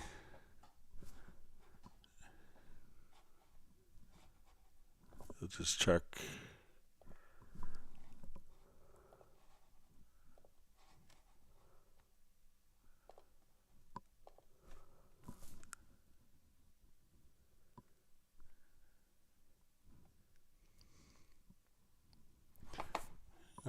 So just see comments is 0 to 63 for on and off for Jazzy, but let me just make sure I have this.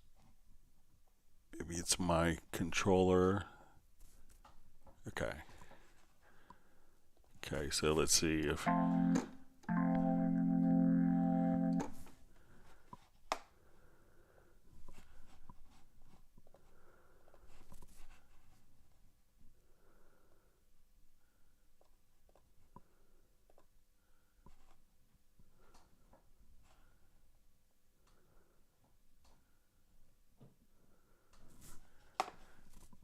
let me check my quick controls to see if that is set up in my quick controls as well.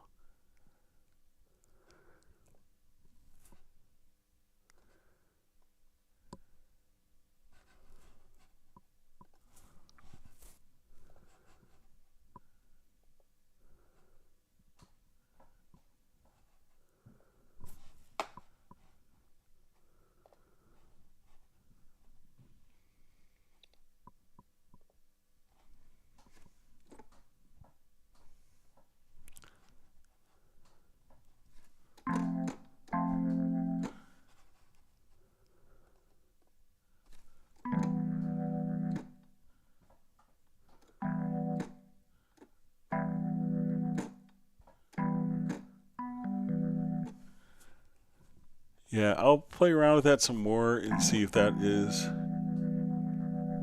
it's not doing my quick controls for that. So I may have it kind of remap for something, but I'll see if that's kind of a design intention.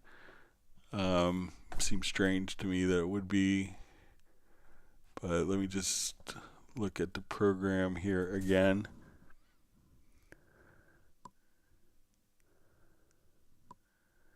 So I'm not an organist, but I would think the sustain pedal would. We see for Cubase X says sustain pedal does not trigger vibrato. Model C question sustain works on every other instrument MIDI track. So I'll dig into that for Tuesday's live stream. Sorry about that.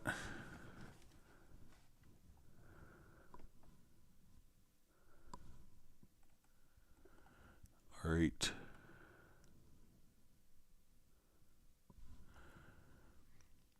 All right, so we see from Wilco Piano, it says, thanks for these live sessions. It's so wonderful that you share your knowledge with the Cubase community. So I'm just glad to be able to help people. So we see question. Hi, Greg. Hope you're doing well. Wanted to know if there's a way to copy audio data from one track to another. For example, main vocals with audio data to double takes. So once if you've copied, let's say if we've done audio editing to one event, so let's say we come here and we've done audio,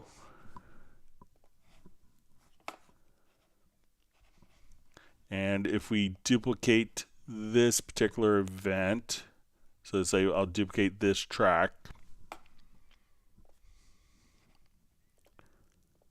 and now when I double click that, that will be duplicated. But if it's a different recording, it would need to do an analysis of, of all of the different audio files, because if it was, something that's doubled, it's not the end result that's really conveyed with the audio edits. It's how much each particular segment needs to be modified, and if it's two different audio files, those values would be different. So you need to do the audio twice, one for each audio file in the recording.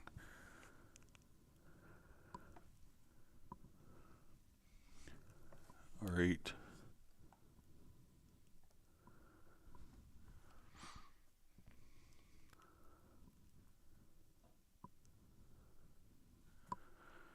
All right, so we see Zohar says he's enjoying this so much, but he has to leave. So thanks for joining us today. We hope to see you on many future live streams.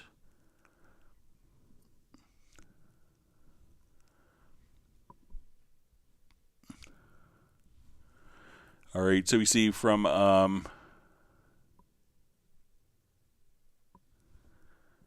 and see a comment from Nick, says Model C, the VST is not designed to sustain. If you require sustain an organ, you simply hold the note on, which is essentially realistic. So that's good.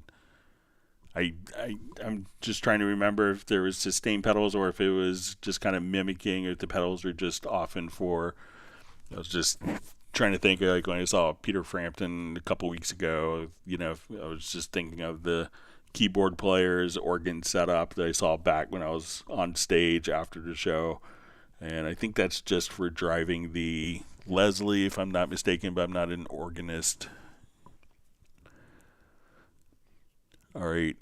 So Uno Memento's friend asked, what plugins are recommended to use in the final mix master stereo out?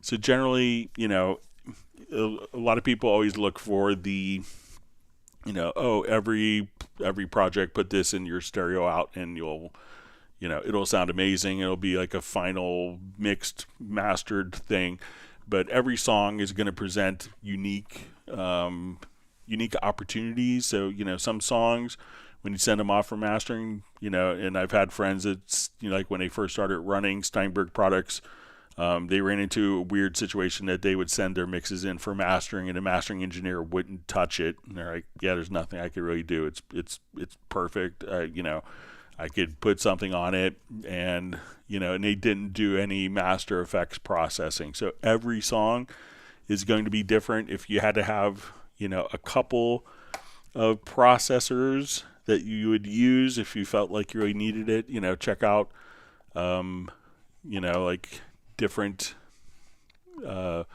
if you wanted to see something like different types of limiters would be like you could check out like a multi-band compressor is good. You could use if you had to use some plugins to sculpt the final stage, check out the frequency EQ, and that could work as a dynamic EQ. Maybe the very final thing, like towards the end of the chain, you could use, some other choices that would make sense. So you have kind of a surgical EQ. You could make it louder using some dynamics plugins if you need more gain at the end. So one common one could be a multi-band compressor.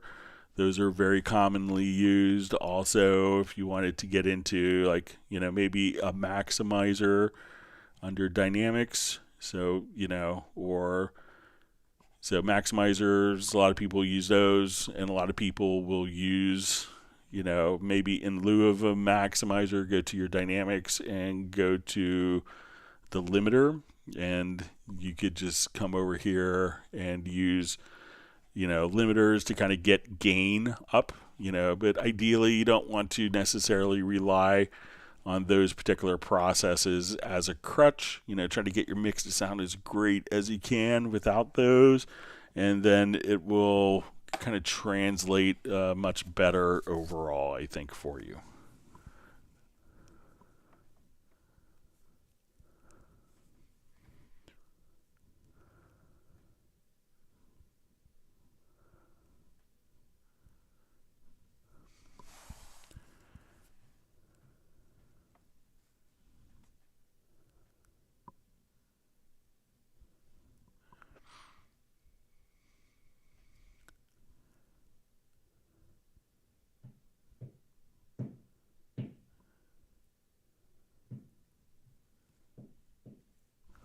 All right, so let's see if there is I see some discussion on if there is a organ patch. So it could be maybe that one that's set up in Hallian Sonic, but maybe not the organ patch. But let's take a look.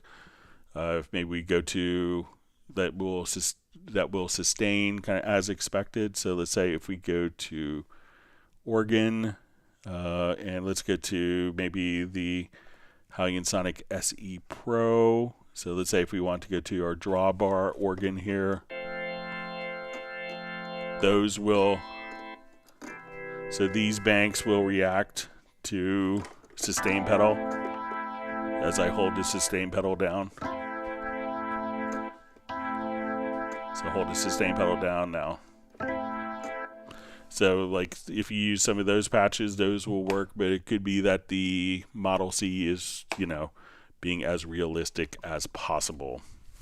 So check out some of those Cubase X, and that may do the solution for you if you wanted the sustain to work.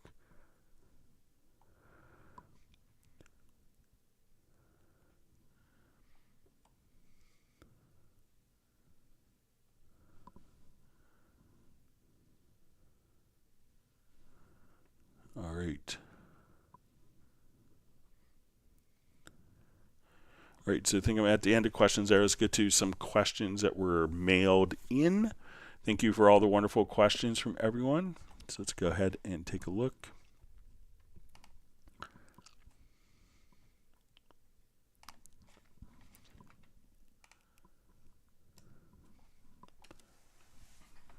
All right.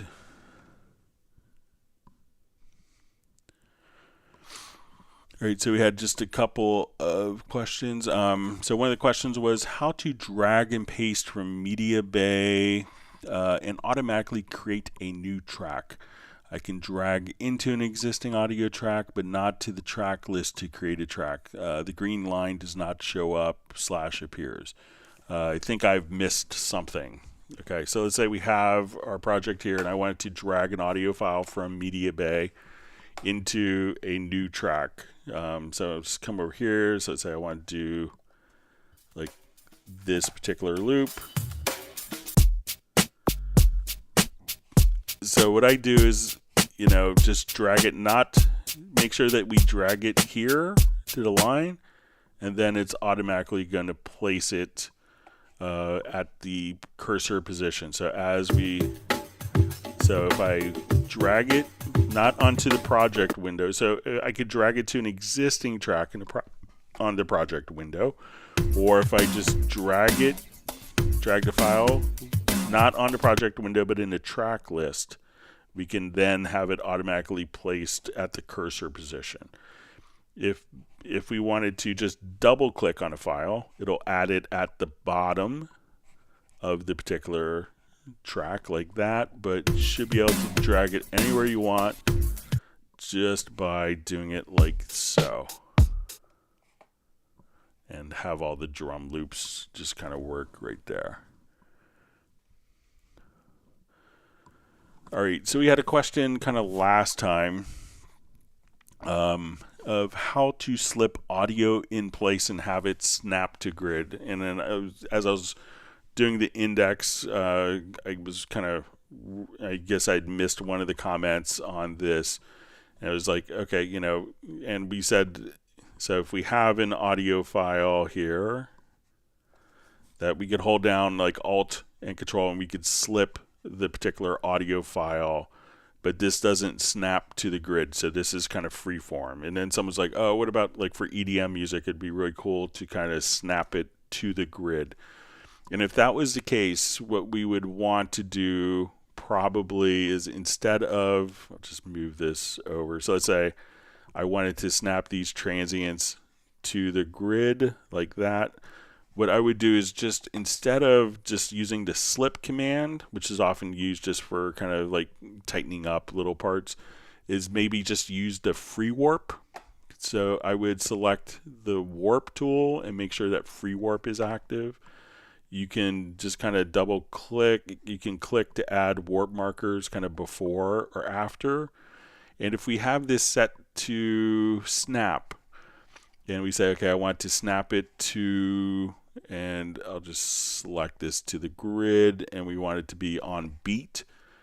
Now I could just snap the different elements directly here, and that would automatically kind of fall right onto the beat. So we say, okay, this was a little bit earlier. So while like slip editing isn't going to be tied to the grid, when we do free warping, you know, we can free warp based solely on a grid. And once you see this tool, you go to the right of it and you'll see that the warp turns white, and that's the warp marker that's going to be adjusted. And then we could just have that automatically snap directly to the grid, the beat, or the quantized value. So if I wanted this to be eighth notes, I could now just kind of snap and have that automatically snap to eighth notes if I wanted to.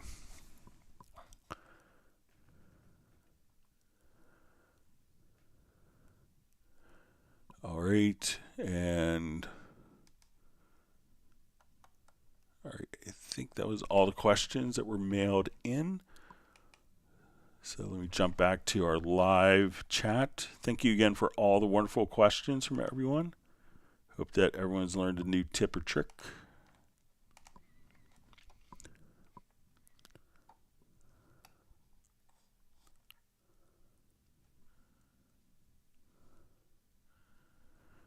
All right, so see if there's any more questions that are coming up.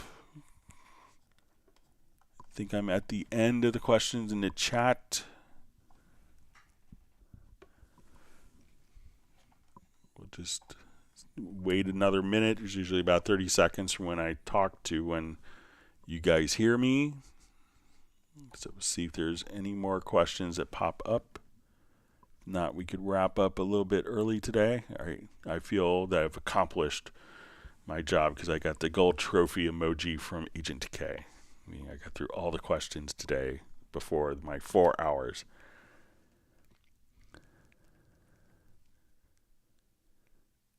All right, we'll see if there's more questions that come in.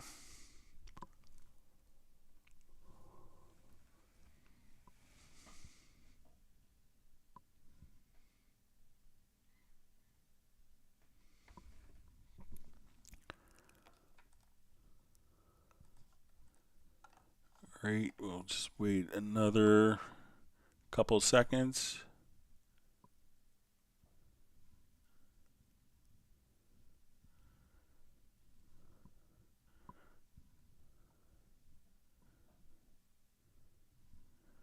See kind words from Secret Sound. Just says, please enjoy a phenomenal weekend. You were missed last week, so I missed hanging out with you guys, my Tuesday and Friday friends. So, all right. Looks like maybe we're out of questions. We'll see if any sneak in here. Thank you for the kind words from Capital Razor, Benny, Gurjot, and Cubase X.